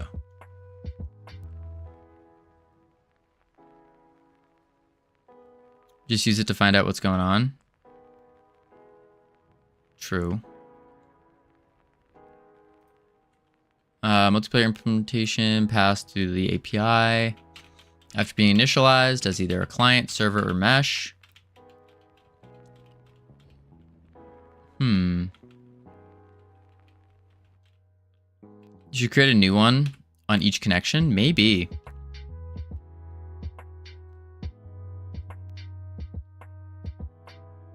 But you would think it's making a new one either way because there are different instances of the game. Right? Hey, hope everyone's well. I hope you're well, Jammy. Boom, boom, boom, boom. Because these are all different instances, so they should have their own peer now. I mean, if you click back, it doesn't create a new one. Well, the issue, we're not worried about the back right now. We're just trying to figure out why the first time we hit connect, it's not connecting. But then the second time we press it, all of a sudden it works. Are we resetting on connect when we press the connect button? Connection pressed. Multiplayer dot peer equals peer.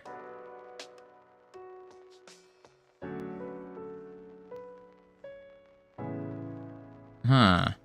Have you a function call on host label? I mean, could, but is it actually firing? The connected button pressed?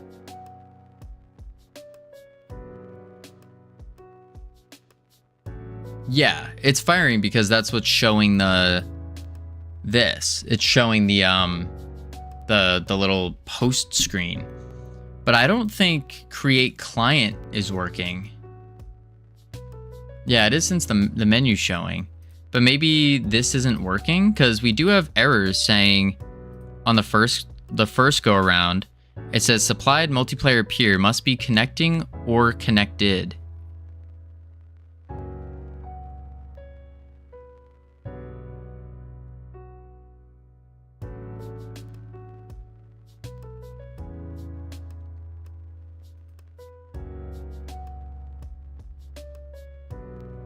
But it was working. It was working when we did this.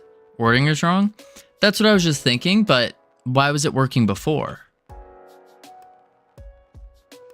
So if we flip these around,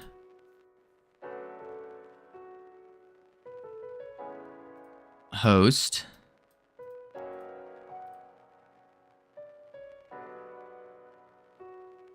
Now it's working. But okay. Maybe I accidentally moved it and forgot that I moved it. It's working. Maybe that's what happened. Okay. Well, we'll call that solved. Let's commit that real quick. That's why it worked the second time, because it was already set. Right. Peer connections.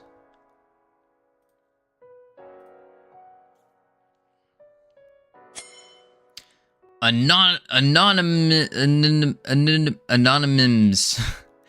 Thank you for the follow. Welcome to the team. You now have access to the beautiful, the immaculate team emotes that you can use to welcome people to the team. Boom, boom, boom, bang, bop, boom, pop, bow. Accurate chat. Delete and start over. But you still get the double thing. That's what we're about to check right now. So if I close the host and then reopen the host, connect, yeah, we're getting the double. So now we're getting double connections.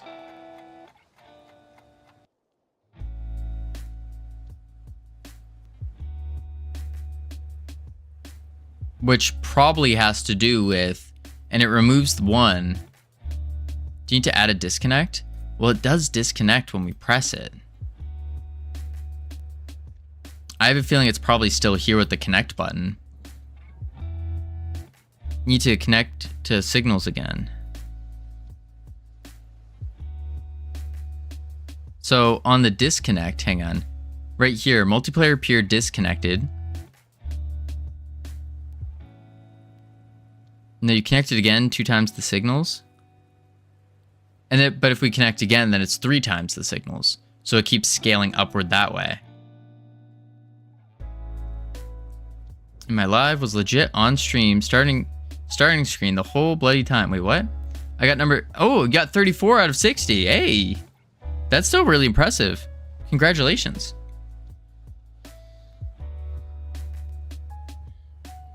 So the peer's opening 2 connect. Yes, that's why you get 2 labels. Oh.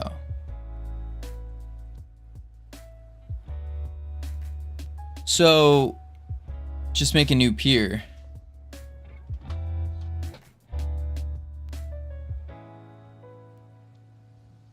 And we make a new one every time we press the connection button.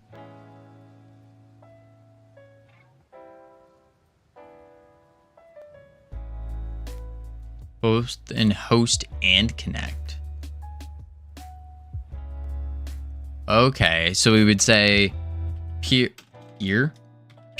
equals multiplayer peer dot new. That's not how it is.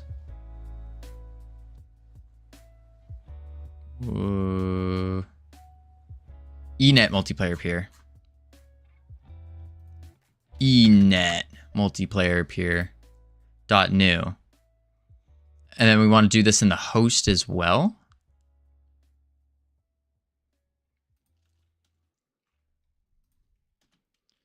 Peer equals enet multiplayer peer dot new.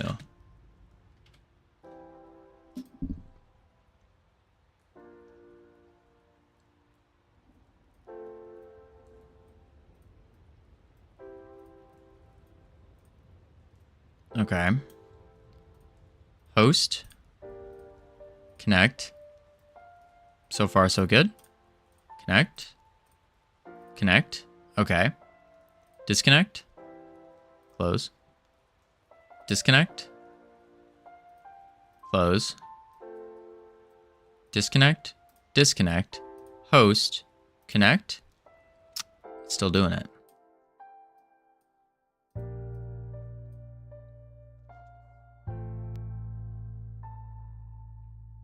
Huh.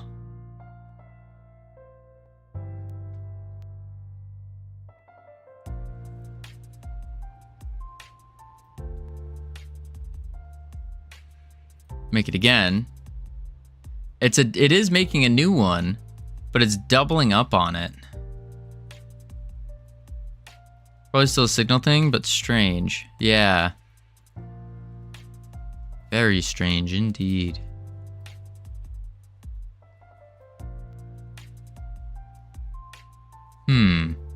Okay. It's firing 2 signals? It doesn't, it's connecting once.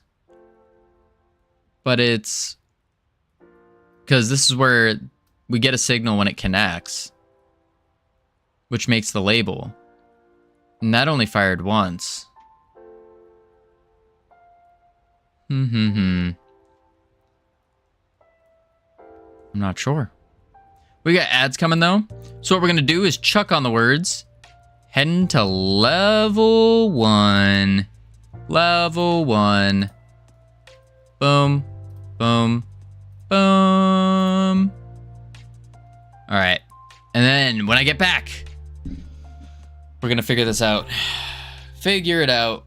I don't know what it is. I don't know what it could be. No clue. I'll be right back real quick though. Kind of unrelated, but anyone know if there's a way to get your money back from an eBay seller that isn't shipping an item? I've asked for a refund twice, but both times they didn't respond, deny the refund. You have to contact, I would contact eBay support, but there might not be an option. All right, I'll be right back real quick. Boop.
I have returned. Welcome back from ads, everyone. Hope they were fun, exciting, entertaining. All the words. All the words. Let's get this camera back. Boom, boom, boom. Why does that look weird? Boop. There we go. Man, my hair. I like looked in the mirror and my hair is so long. It's starting to do this like weird curl swoosh thing. I don't like it. This is probably the longest my hair has been in ages. Ages. Howdy, Matt. How you doing? Welcome in. Let me turn off autopilot. Boom, boom, boom. Oh. Oh. Oh. There we go. Rapunzelvino. You're getting the sideways cowlick. Yeah, something like that. Something like that. I don't know what's going on. Ugh. You're just like Rapunzel. Except, instead of your hair, you let your parents down. It's funny because it's so true at the same time. Man, oh man. Ugh. Man, oh man. All right. I wonder.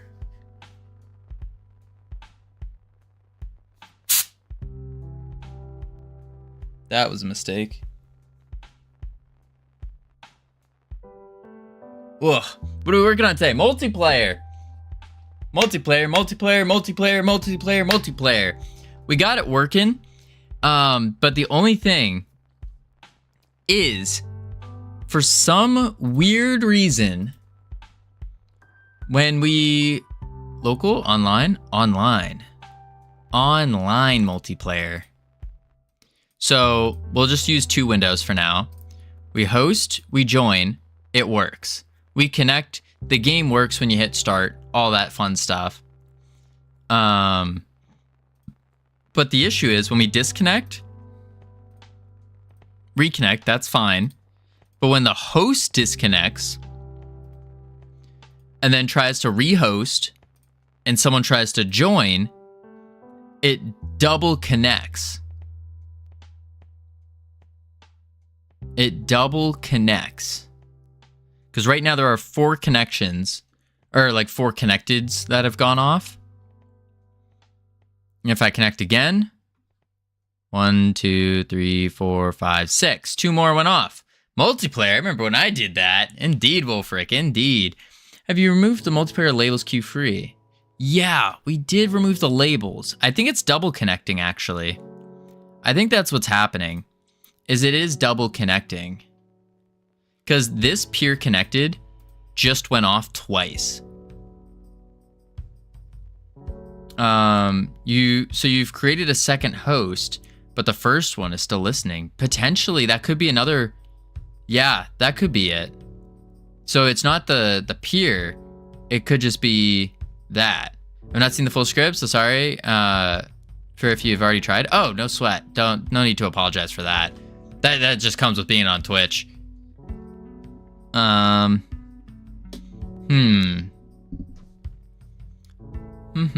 124. Peer, enet, new. Maybe what we do is we say peer equals null first.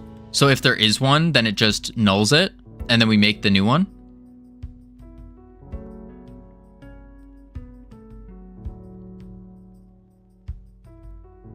That might work. Because it would clear it out. You either unhook the signals or add them in a different function. What do you mean by... Oh, I know what you're saying. We could do that. Queue free the peer? I don't think we need to queue free it. I don't think so. That worked. 1 connected signal. And then let's close.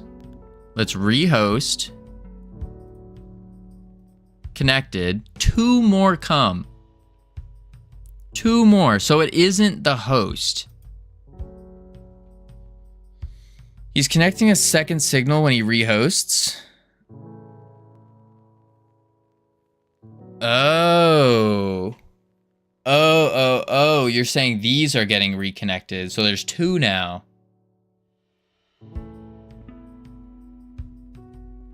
Create a Boolean.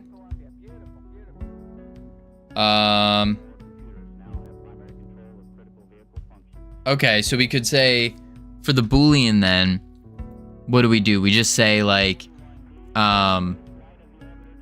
server started, and then when we close the server down, we switch it to false or to false.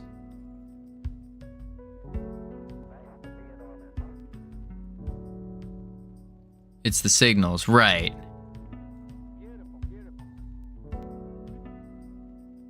So we could say signals connected. Create a Boolean at the very top, or just the right above the signals.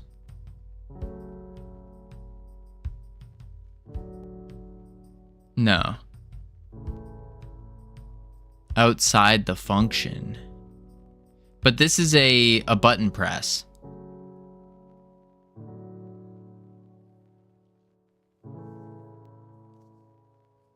Doesn't matter. Oh.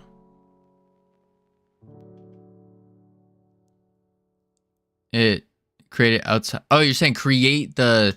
You're saying create the variable for the Boolean outside. Var signals connected as a bool equals false just by default. And then I was saying, where do we put the bool? Sorry. I was saying, do we put the bool like here? Like if signals connected, then we take this thing. Super beer. Thank you for the follow. Welcome to the team. You now have access to the beautiful, the immaculate team emotes they can use to welcome people to the team. You can flex on people, be like, hey, I'm part of the Freedom Forge Studios team. Boom.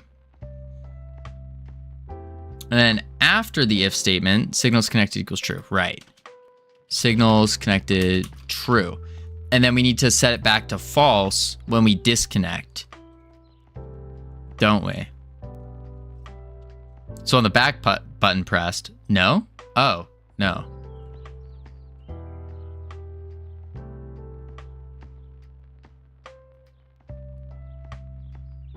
Oh, because it's false by default.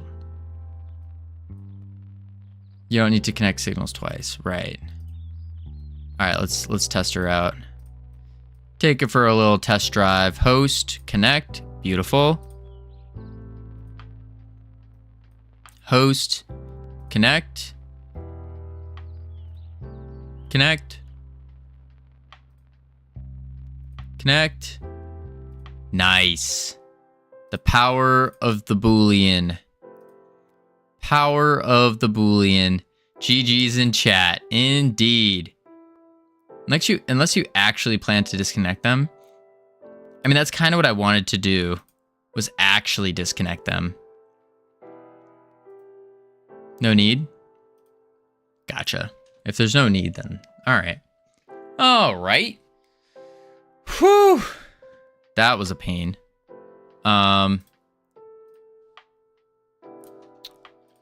Signals were connecting twice. Added Boolean to fix. Did I spell Boolean wrong?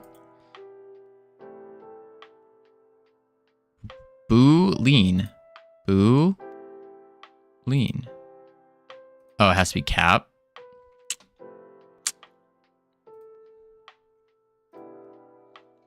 There's probably some edge logic. Don't know what happens now if the swaps host with client in the middle. Let's try it. Boolean.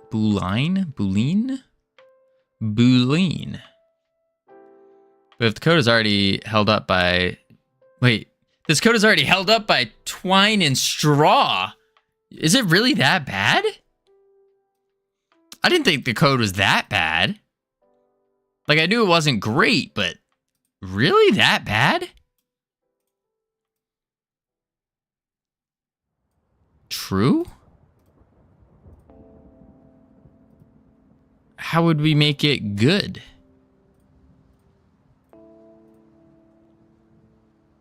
You guys see that Star Wars ROTS is returning to theaters for their 20th anniversary. I did not. So if we disconnect all these and we do a new host, connect. One is connected. Why did I say one is connected here?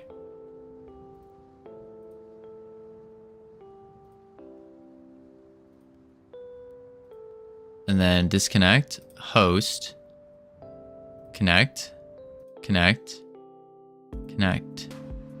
Sometimes it says one, but the other ones say host. As I said, straw and twine. Is it really?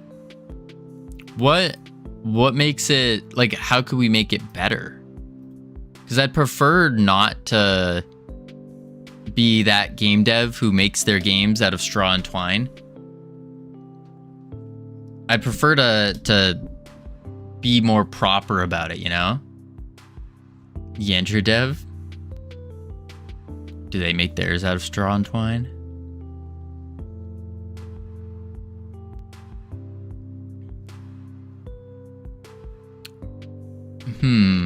Because ideally what will be happening, ideally, is we learn the best practice for multiplayer, and then we from there can like keep doing it over and over and over and over for each mini game. That way it really gets ingrained with the proper practices. Probably need to track the state of multiplayer. Probably in some multiplayer manager. Okay. Yeah, having it on the UI is not great. I agree. That makes a lot of sense. Really, so really what should be happening is, like, when you press the button, it sends a signal. It would be more of an observer pattern where it would send the signal to the multiplayer manager that does the things.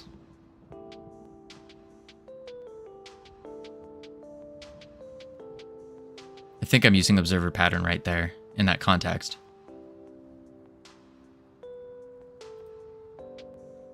Unless the manager is a singleton global. Would we want the manager to be a global? I would think we would want it global.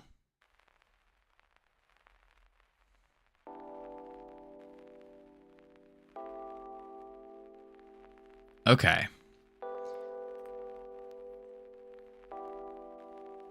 Delete this print. In the case of this game, sure. Well, no. I'm saying in the case of like most games, I guess you would say, because maybe there's not there's not one way that works for everything, but I would assume there's one pattern or like one design strategy that is the most efficient, regardless of what you're doing. Or is that not true? Not true. Oh, okay. So where depends on the scope of the project. It might be true. Like, I'm sure there must be some fundamentals that carry over from multiplayer game to multiplayer game. That's kind of what I'm after, is what are those fundamentals that do carry over? So one example would be, don't put all your multiplayer stuff on a UI. Probably not the best place for it.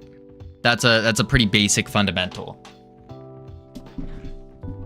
And so I would assume having a multiplayer manager would be your base fundamental.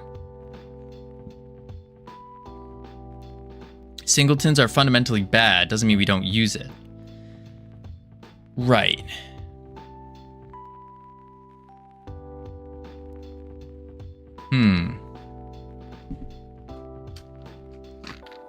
Okay.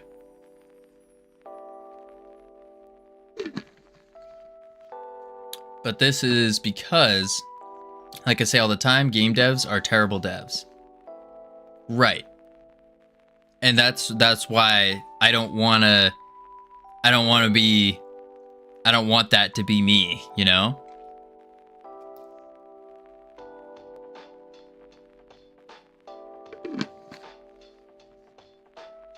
It's not necessarily a bad thing, right? Because the thing is, in game dev, it's not at least from what I'm noticing, is it's more about does it work as compared to does it work well. Game devs just don't like wasting time. Well, that's not I wouldn't even say that generic, because if you do it properly, you won't be wasting time. Because you have other focuses that you don't need to hyper focus on perfect code, because you have models, music, and other things you can concern yourself with. Right. I mean, in the ideal world, what I want to do is I want to learn what proper, clean code, perfect code looks like, so I can at least identify it. And then the same thing goes for models. What is a proper, well-made model? What does that look like? How many polygons are there? What are the different techniques? I'm a dev that works with ML and a lot of numbers. I don't care about UI, sounds, etc. Focus mainly on making my code perfect. Right. That's kind of the tough part about trying to start a studio, is if I want to truly hire good talent, then it's going to take a lot. I need to know at least what to look for. And the way I learn to know what to look for are just from doing the things. Goose Fat, welcome in. Thank you for the follow. Welcome to the team. You now have access to the beautiful, the immaculate team emotes that you can use to welcome people to the team. Boom, boom, boom, bang, pop. When learning something new, it's actually much harder to unlearn a bad practice than to learn it in the first place. Exactly. So always make sure that you take your time to properly learn the fundamentals, even if it seems boring. Some guy on Reddit. I agree with that. Oh, Goose Fat.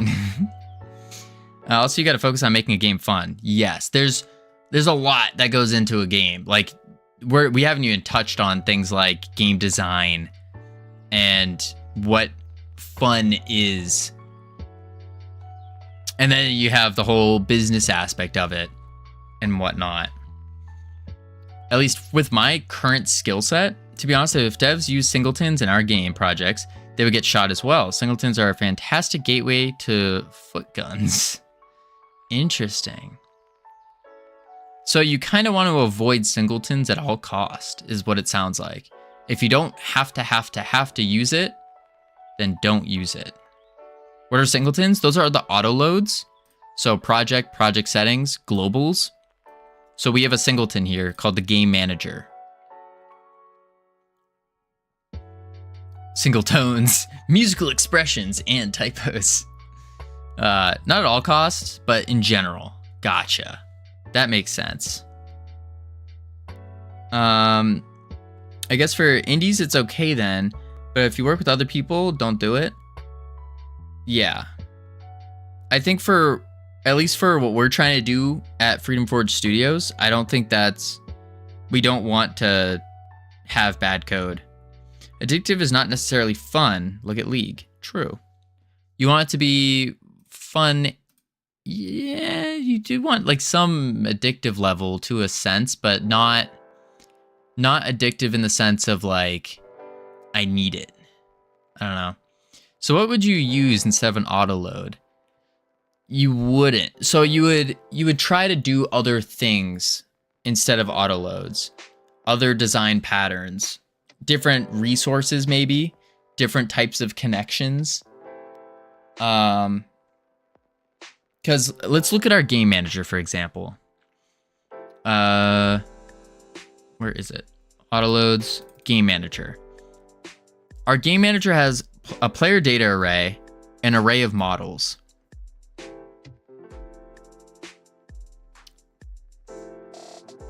The models could really just be a resource of models. The data is an array of player data resources. I don't know how you would get that across everyone, though. I was teasing my fat fingers. Oh, good. You don't instantiate when you need them. You instantiate a single instance of the class when you store the instance statically in the class reference itself. Yeah. They might go to approach as a resource. Yeah, for sure. The only problem that I see with resources, it starts creating so many different files that you could get really confused in terms of like what goes where. I could see that being a case. Why is that a bad thing? It could be slow. Like if I try calling the player data, like game manager dot, where is it? Come on, game manager dot player data, and access it could be slow. If something breaks on it, if I try to update it, that could be an issue. All right, let's look at the buttons. Now we're at basically the juice stage of the buttons. Not really juice, it's more of like necessary. Hard dependencies, difficulty in testing. Yeah. All right, so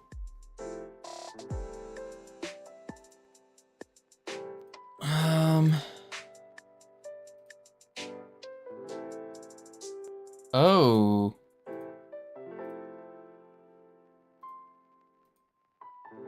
That's an issue.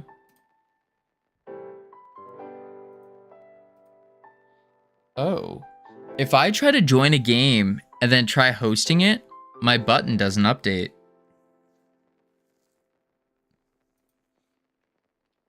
That's not good.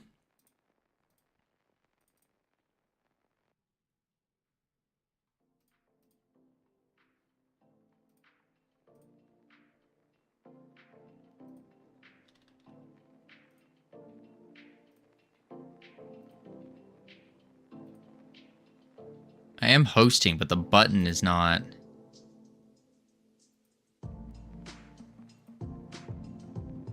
Yeah. Huh.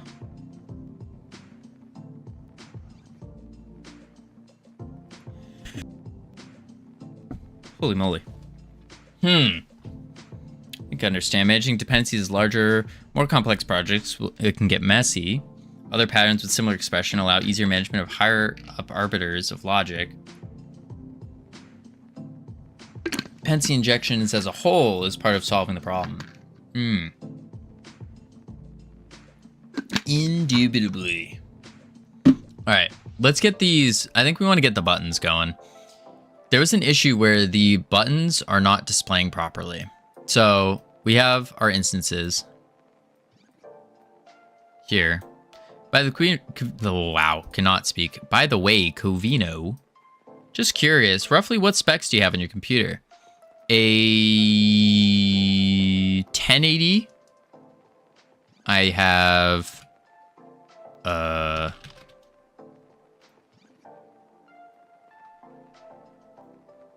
have a Ryzen 9 3900X, 12 core, 32 gigabytes of RAM, and then 1080. Yeah.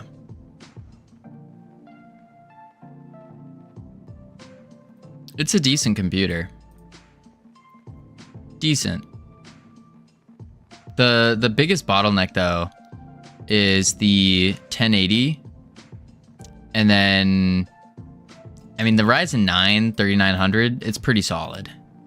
That's been pretty solid for me. I don't need anything bigger than that for now. But 12, I mean, I wouldn't mind more, but yeah. I have the RX 6800. Thing is massive. Oh my. Got a 710. Am I cooked? Nah, you're not cooked. Yeah, like a GTX 710. I would say that might be next on your list of upgrading. Okay, so here. On this ready button, see how it's disabled? We want it to be a different color. We want it to be a different color. Probably can still use Godot. Yeah, you definitely can use Godot. Most certainly. I'm still rocking the 2080 Ti. Ooh. Yeah, the Ti. Those ones are the ones that really last. Not failed me for years, yeah.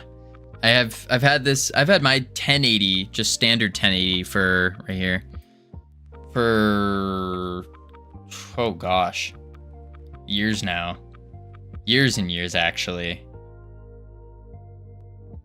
I still get big frame drops every couple of seconds in full screen on basic 3D scenes. Yee. Yikes. Alright, let's close this up. And then we want... What do we want? We want the button. But does it run Cyberpunk on Ultra? Pan is just a splurge on a decent computer whenever I'm able to get a job. Fair. Let's go to 2D. And let's go to the host game. And we have the start button. Okay. Close that, go to the script, and then interface.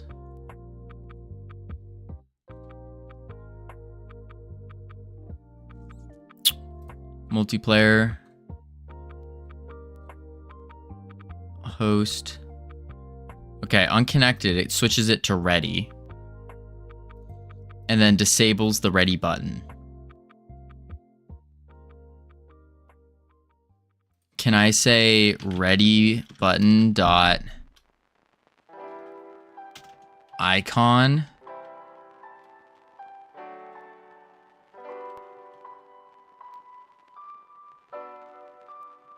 I want to use the ready button's icon for disabled. GT710 is so old I don't remember it, which is pretty old. Whew. And that's a 15-year-old office computer. Not even fancy for its time. Ooh.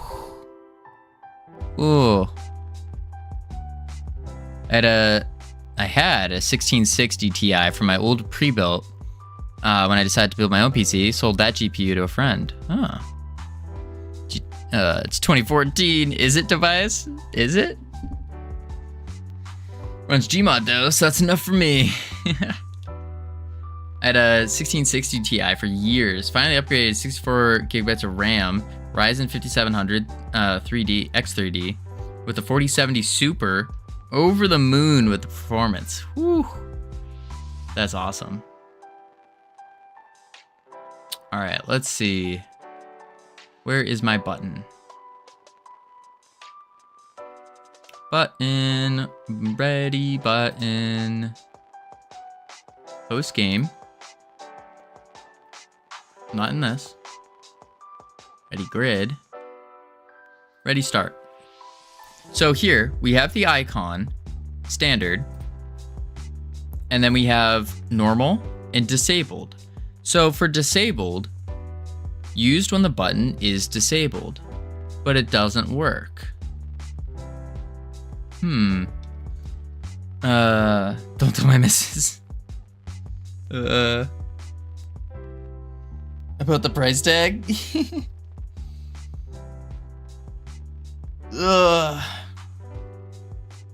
Why, it looked like it worked? No, the buttons did not work. Because on disabled, what's supposed to happen is the button should be gray, but it wasn't. It was just green and disabled. What are those boxes you've had delivered? Oh, you know, just boxes. Nothing special, just boxes. Huh. Style box texture. It's weird that it's not auto doing it. But it doesn't mean you should delete. But wait, but doesn't it mean you should delete the icon? Like you're talking about this icon on the side? I mean, yeah, check this out. When I disable it, save, go to play. And let's do one hosts. There's no button here. Connect. There's no button. It's just straight up not showing up. That's what I'm not understanding. Rude. Rude indeed. Just doesn't show up. Even though it says used when button is disabled.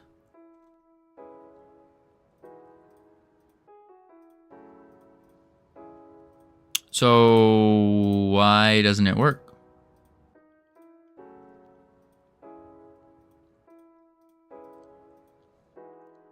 I don't understand. I don't get it.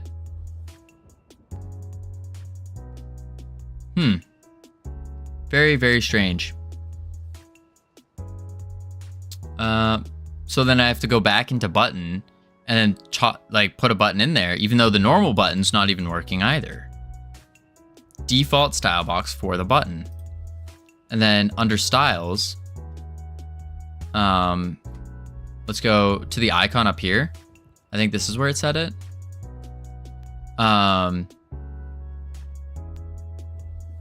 Buttons, icon. If text is present, icon will be placed before the text.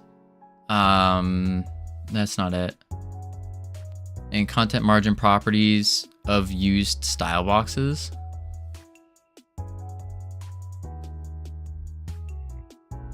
So if I put the icon up here,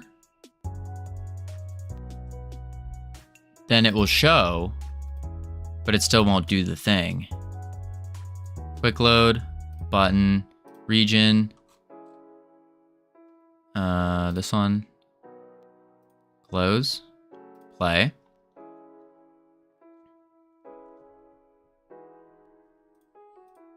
See, it shows now. It shows, but it's the green one still. It's even though the button's disabled. I don't understand it.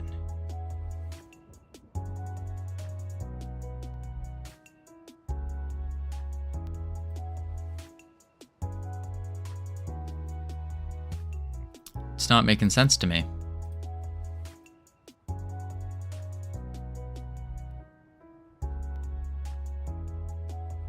Very, very strange.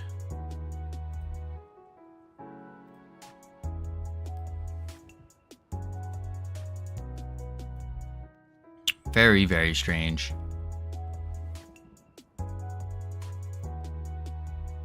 Huh. But then again, thinking about it,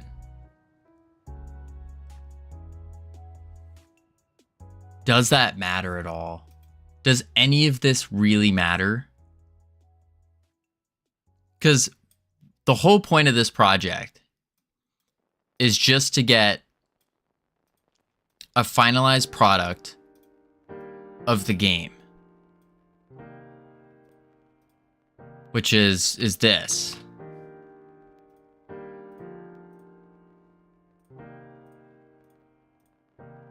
Like we could, because thinking about it, like, yeah, we could release it on itch. And if we do release it on itch, then we probably do want it like neat and tidy.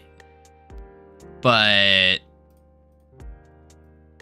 that's not our primary goal here.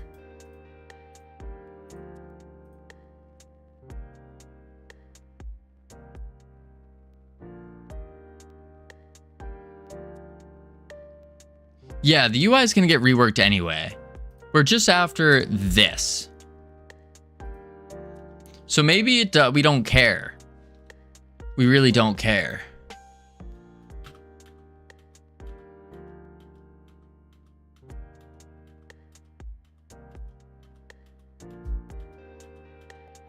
Bum bum bum bum bum bum bum bum bum bum bum bum bum bum bum bum. But if we're releasing it on itch, maybe we do care a little bit.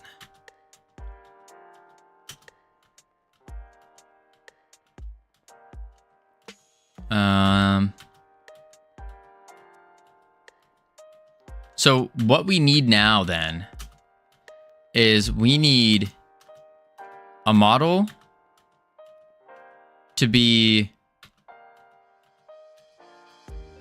1 and 2 and 3 and 4 and holy crap, I have to focus. There we go. 1 and 2 and 3 and 4 and 5 and 6. There we go. 1 and 2 and 3 and 4 and 5 and 6 and 7 and 8 and 9 and 10 and 11 and 12, 13 and 14, 15, 16, 17, 18, 19, 20, 21, 22, 23, 24, 25, 26, 28, 29, 30. Uh-oh. There we go. Then boom. There it is. Game over.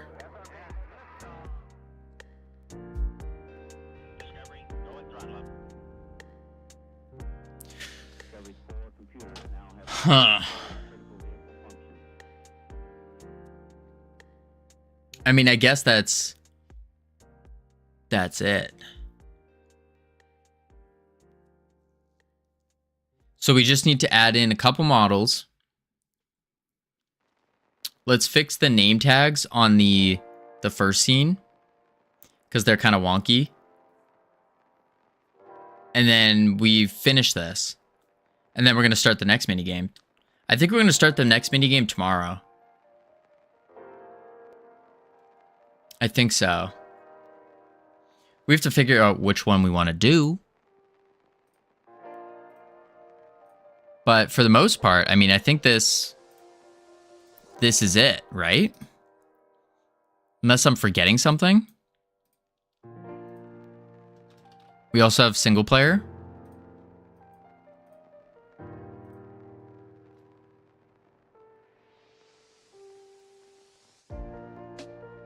Yeah, I don't like the name tags. Name tags can be higher up. 1 and 2 and 3 and 4 and 5 and 6 and 7 and 8 and 9 and 10 and 11 and 12, 14, 15, 16. Wait, test isn't working. Oh no, single player broke. What the heck? Single player's not getting my inputs. That's not good.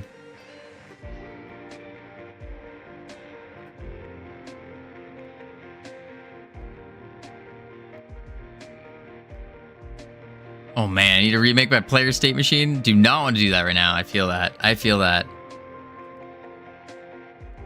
Okay, why broken? Why is single player broken now?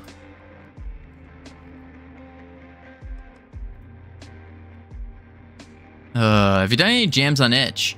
I've been away from coding for over 10 years, so slowly getting back into the thing. Slowly remembering.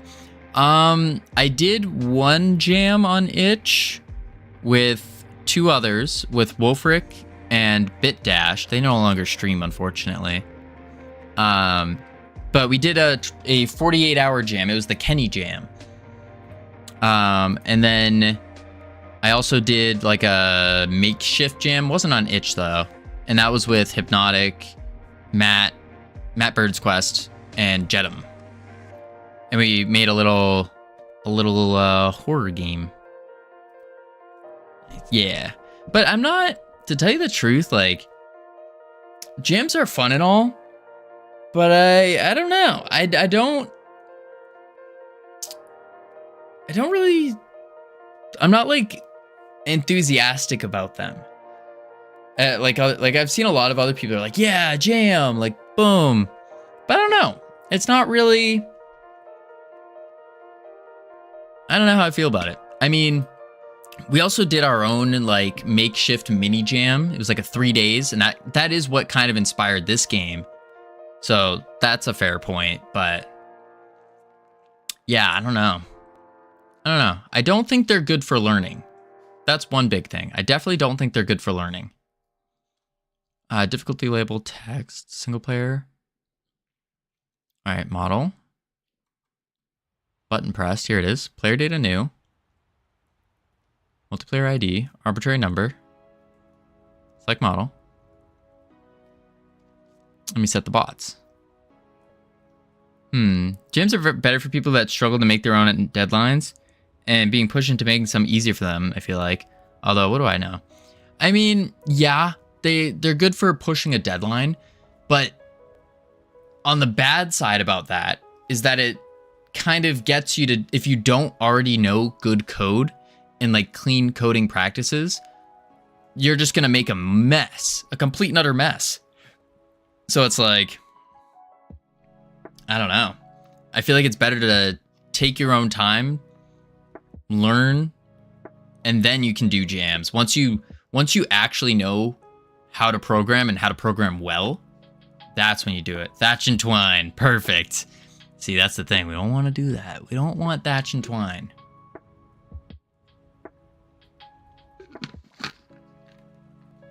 All right. Why is our input not working? Character.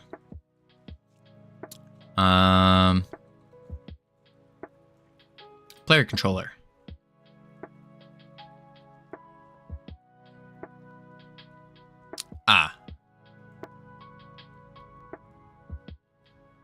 This is why.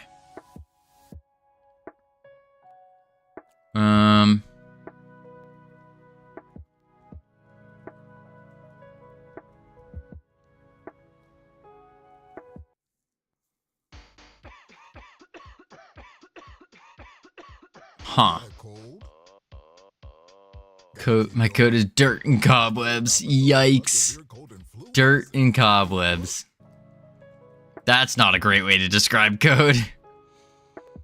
I think we need to set our multiplayer get unique ID, even if we are in single player. Let's see if that works. So single player start button, multiplayer equals multiplayer dot get unique ID. I wonder if that will work.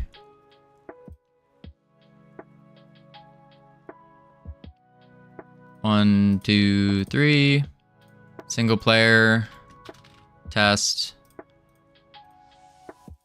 Start. You mean a strong foundation that is incredibly complex but efficient structure? 1 and 2 and 3 and 4 and 1 and 2 and 3 and 4. Oh, good, that worked. Cool. Nice, we have a single player. We fixed single player. Let's go. I do want to change the labels. The labels over their head are too low and too small. Too low, too small.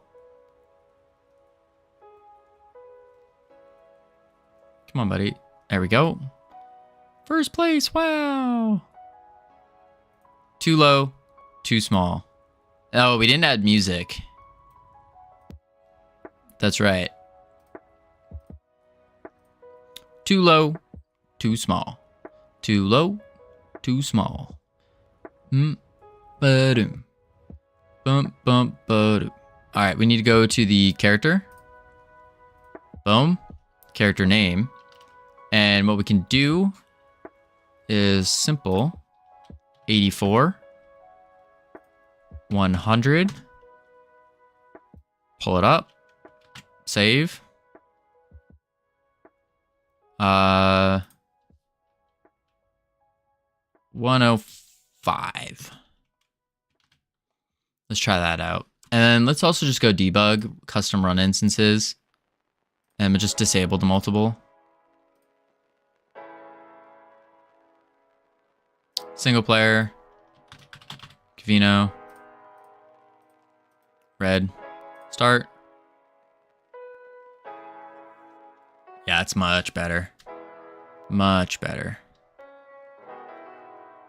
1 and 2 and 3 and 4 and 1 and 2 and 3 and 4 and 1 and 2 and 3 and 4. I think every dev will have some code that could be better. It's all about learning. True. That's one of the things I'm really enjoying about game dev, or just really it seems like really just tech things in general. It's one of those fields where you just constantly are learning. It's really good if you like learning, or if you're just naturally very curious. I think it's good because there's so many different rabbit holes you can get down. So many. Not me. My code is always perfect. Is it now? Uh-huh. Interesting. That's a statement. All right. Game over. And we win. Sweet. Sweet, sweet, sweet. Return to main menu. Now, shall we add music?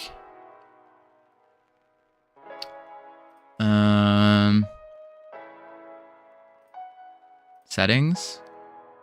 Soundbox. Music. Audio. Play viewer's game for when you're ready. I'm ready right now. Send me the link.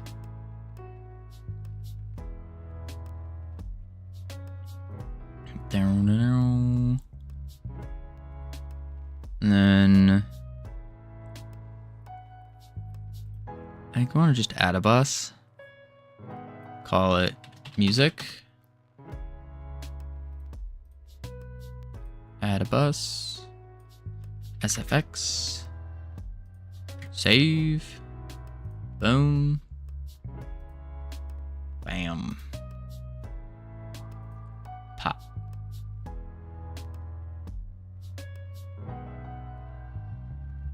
There we go. Just to make sure, you do know where the beta bit on Steam games are, right? Not a clue. Not a single clue. I don't think I've ever played like a closed beta Steam game. I've played open. Boom. Okay, that's added. Steam. Right click the game in your library, go to properties. Hold up. Hold up. All right, and then boom. And then where is it? Oh, Sammy's playing Rocket League. Where are you? Robo Rob. Right click, properties. And then we go to betas.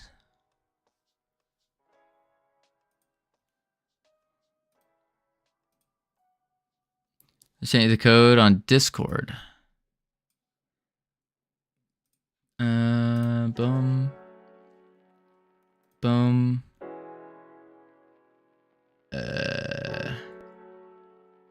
I see it. Whew.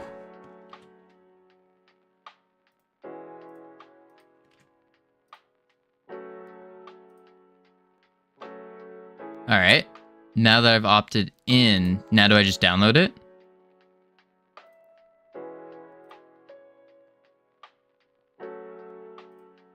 Yes. Install.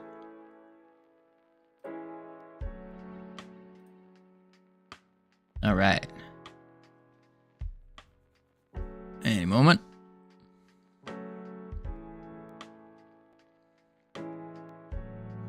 Bounce down. Bounce. Bounce. Play. Bounce down, down, down. When in game, you can use the other code I sent you in the main menu. Ooh. I would like to do that. Boom. Robo Rob.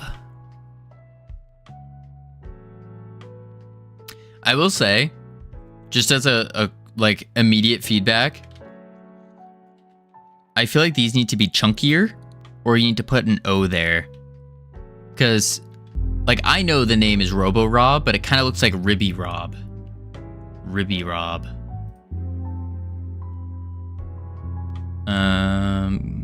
Got it. Should I not show the code on stream?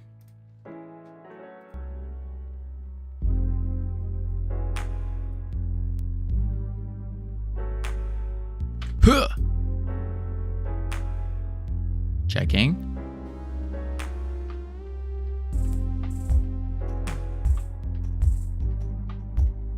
Oh, it's for everyone. Ah. Covino dash plays 37.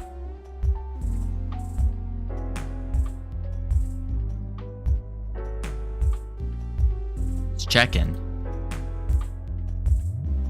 It's checking. I zoned out. What is this? What's the code for? This code is for Robo Rob. It's done. His hat now. Ah, look at that. A little anvil. New game.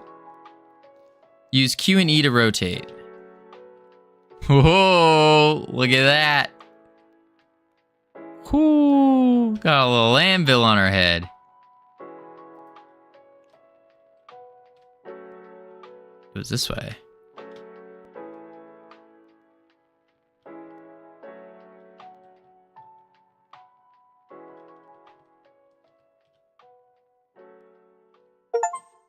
Easy. Oh, is it like a puzzle game? So it's like 3D Sokoban. Not familiar with that. It's a rage puzzle game. Oh, I can't get out of this, can I?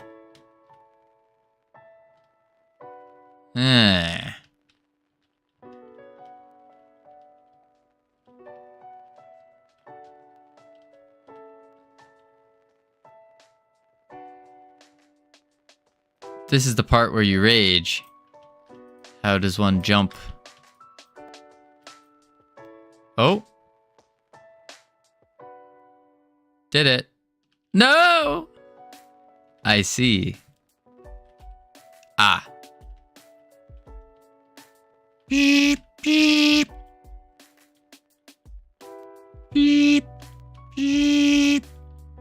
Oh, I just fell off. Oh, that worked. Get in there. Too easy. Too easy. Oh, wait, it resets the levels. Oh.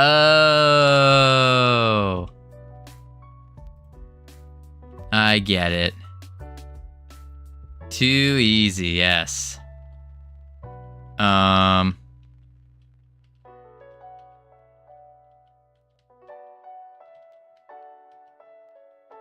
He's gonna rage? Nah. Because what y'all are forgetting is that I'm a pro gamer. Pro gamer. I'm not playing, I'm raging. How do I do this? Oh, it's gone. All right. Can you pull a box? I don't think so. Got to level 11. Level 11. All right. Nope, you can only push.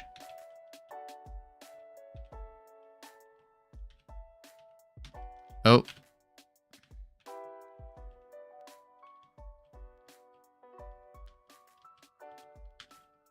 Wait. I got this.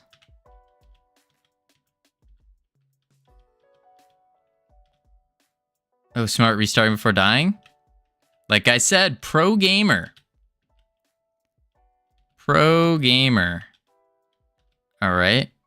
Oh, uh-oh.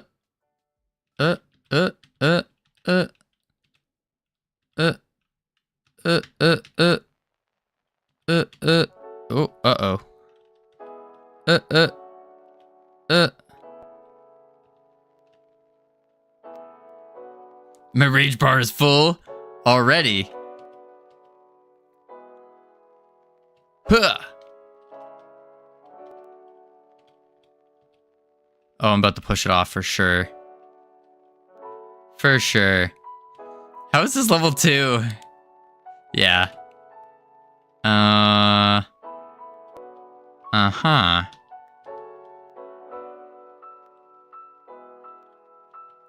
Wait.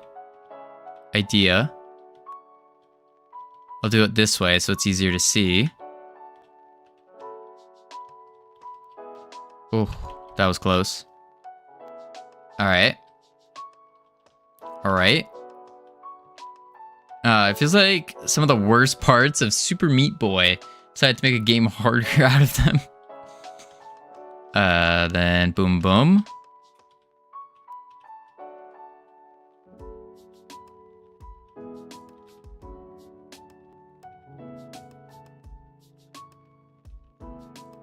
All right.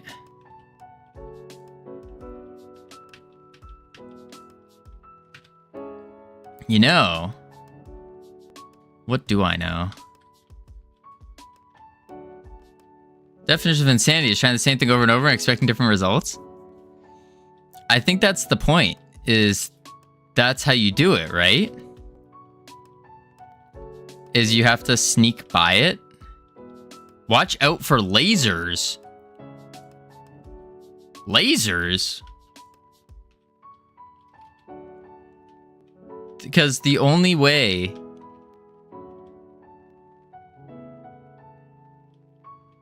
Right? Frustrate Kieran so much he tells you how to do it. Shh, don't expose me like that. What are you saying? Oh. Huh. Wait. Huh.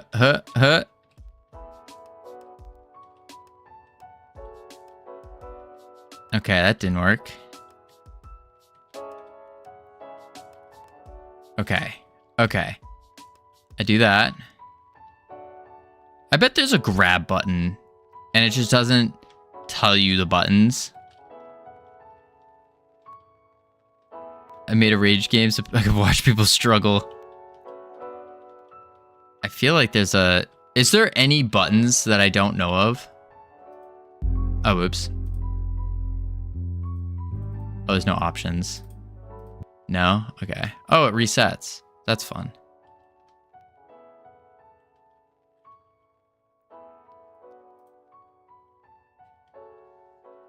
Okay. I assume the only way then is you have to get behind it. Being sneaky like. Use the anvil. How? I can't. Wait.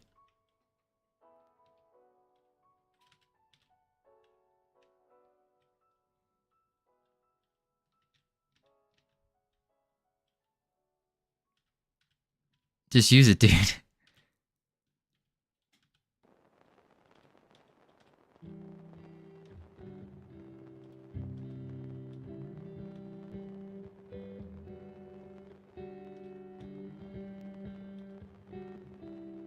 Oh. Oh, wrong way.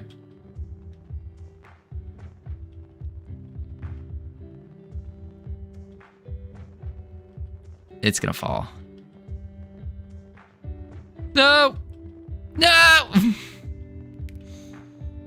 I think I'm onto something though. That's how you do it. That's the secret. So we head to the side. We rotate. Oh. Remember, no rage.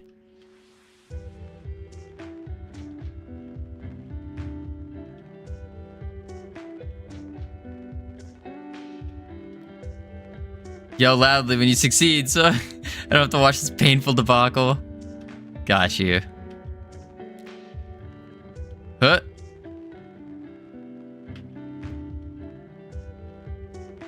Nope. have to face this way.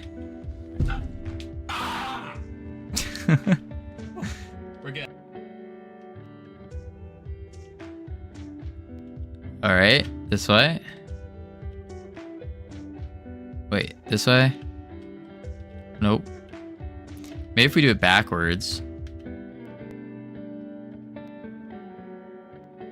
I think you underestimate how incompetent Covino can be. Excuse you? What? I can be very competent. Most of the time. A lot of the time, actually. Oh. Check this out. Nope! I was close. I was close. Turn. Over. Oh. Check this out. Dies. Everyone struggles with this one, TBH. I think I have a partial grasp. I mean, I think I have the right play, but I just need to do it.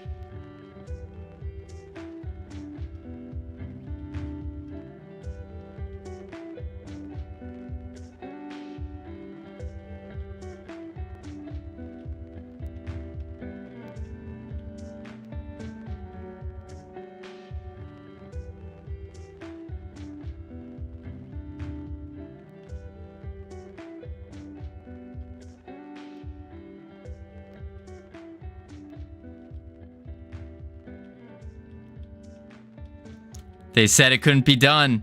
They said Covino was incompetent. Well, guess what? Truckers. Blow your horns. 'Cause I did it. Get wrecked. Whoo, easy. Too easy. Too easy. Whew. Covino, this is level 2.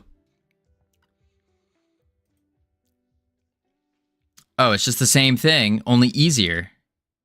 It's the same thing, only easier. We already have the strat. Boom. You go halfway. Check this out. First try. I would not celebrate just yet. Ooh. First try.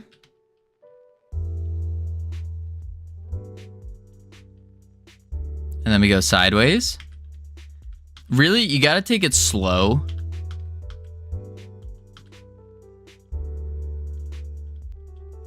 There we go.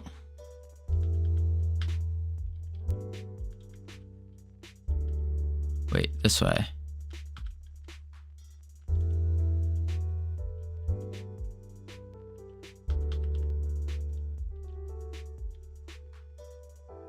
I wonder if I just throw it. I'm tempted.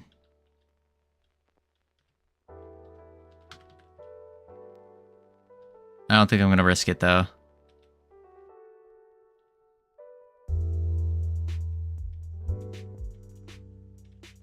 Yep. Like I said. First try.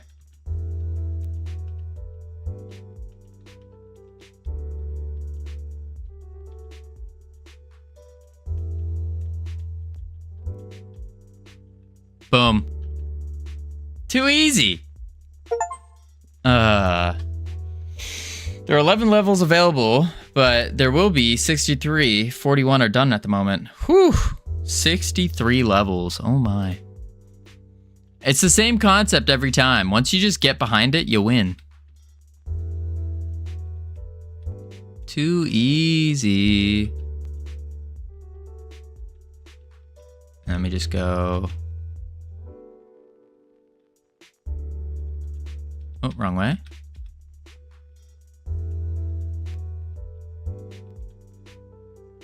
Oh, my butt's too big.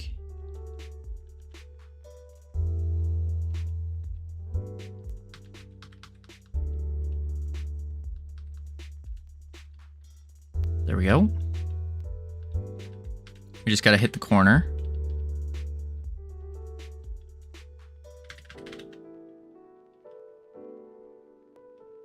There we go. I wonder if I can push it to the other one. Risking it?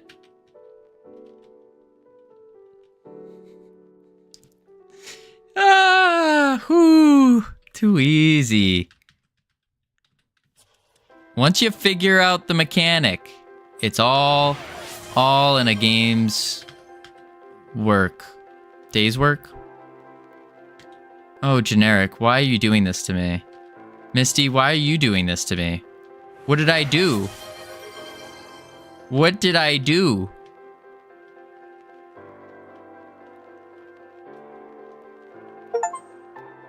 Boom. Is this the fastest you've ever seen someone do it or what? Oh, now it's just different camera angle? Got you.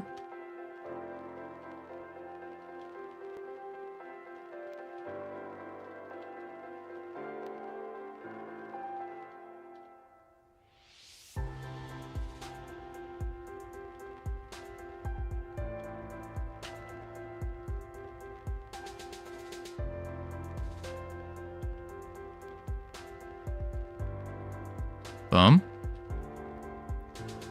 Once it pushes the next update, the beta will be 32 levels available. Sheesh.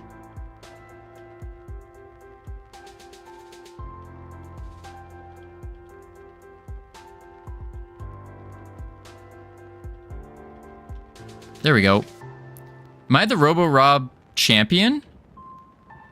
Like, I am flying through these levels right now. Absolutely flying through them. How long have we put in this? Hang on. It's 20, okay. Whew, gotta stay fit for GodotCon. We are helping you. You're hindering me, actually. Hindering. The current one is Sir Stefan. Wait, how is Sir Stefan better than me at this? How is he a record holder? What are you measuring these on? Boom. Like for speed running it?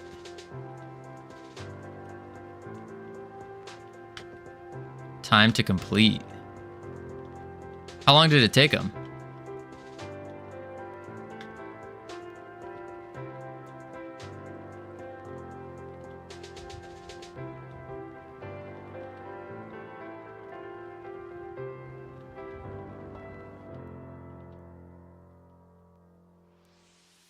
Boom.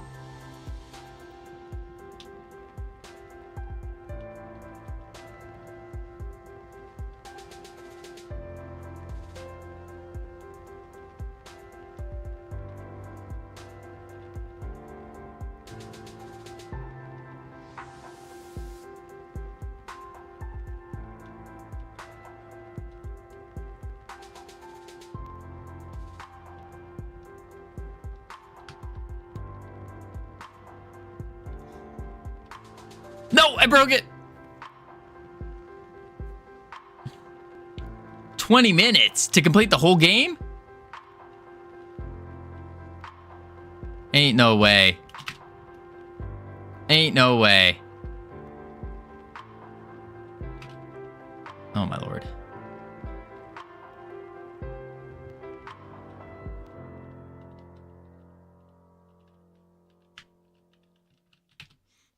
All right, I gotta call it here. We gotta call it. I gotta do the push-ups real quick. 20 minutes, there we go. Whew, I'll be back to it though. I will, eventually. Let me do the push-ups real quick. Let's do a push-up on the beach though. Push-ups on the beach. Have you seen the new Shrek design? Yeah, I saw the trailer. The Shrek trailer. Boom.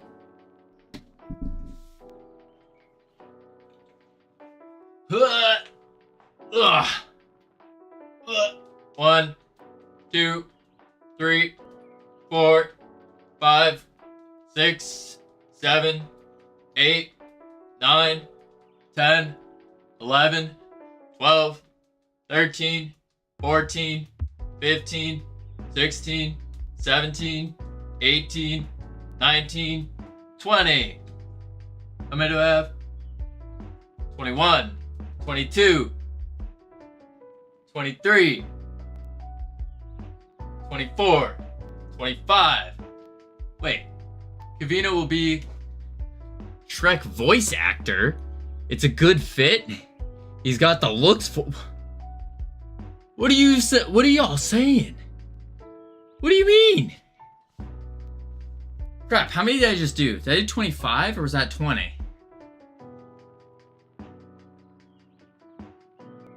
That was 25. Yeah, that was 25. And we need to do... Oh. Wait. 25.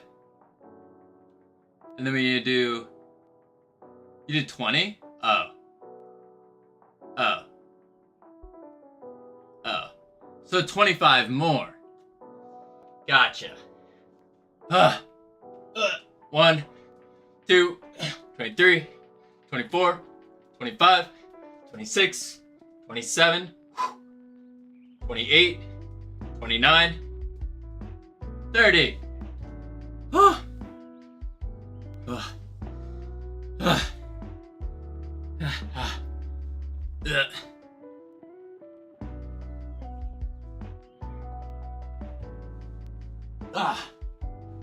30.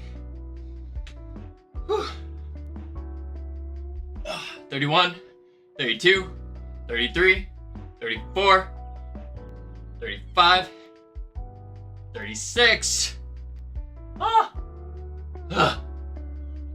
37, 38. Oh. Oh. Yikes. 39, 40.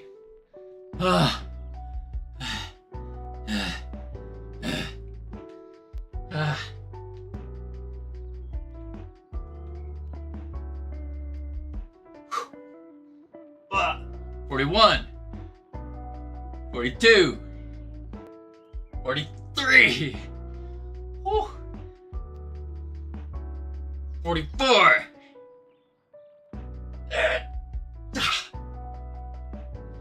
45. Next time I'm collecting till I can finance 60? 60? Why 60? 45 nearly killed me. Ugh. Who do you think I am? Holy moly. Holy moly. Okay. What we're doing is I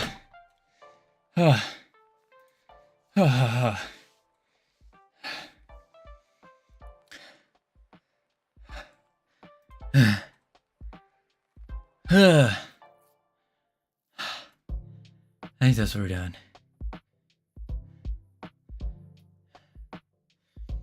Yeah. I think that's what we're doing. Yeah.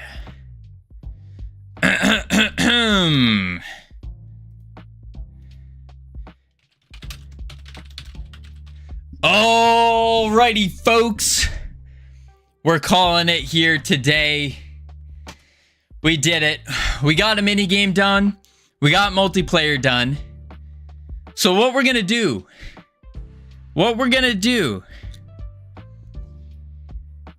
is we are going to tomorrow, we're gonna start working on the second one. We're also gonna try, we'll probably playtest this either later tonight. I'll send a message in Discord if we need people. But we're gonna playtest it tomorrow or something like that, just to make sure it works. But it's done. First one done. Now, just 14 more to go. That's it. 14 more and the game's done. Well, the mini games are done. So not bad. We do need to get some models and whatnot. Not too worried about it though. Don't you need to push it to itch? Yeah. Yeah, I do. But I'm waiting on some models and whatnot. So I don't know if we're actually gonna push it on itch or not. I have a feeling we're not going to. Honestly. I don't know. I feel like not really needed to put it on itch. Or I don't want to put it on itch. Yeah. Anyways, thank you all for being here. Thank you all for all your help. I'll catch you again tomorrow, because for those of you who don't know, we stream every single day. Every single day. Whew. I will catch you all later. Have a great one.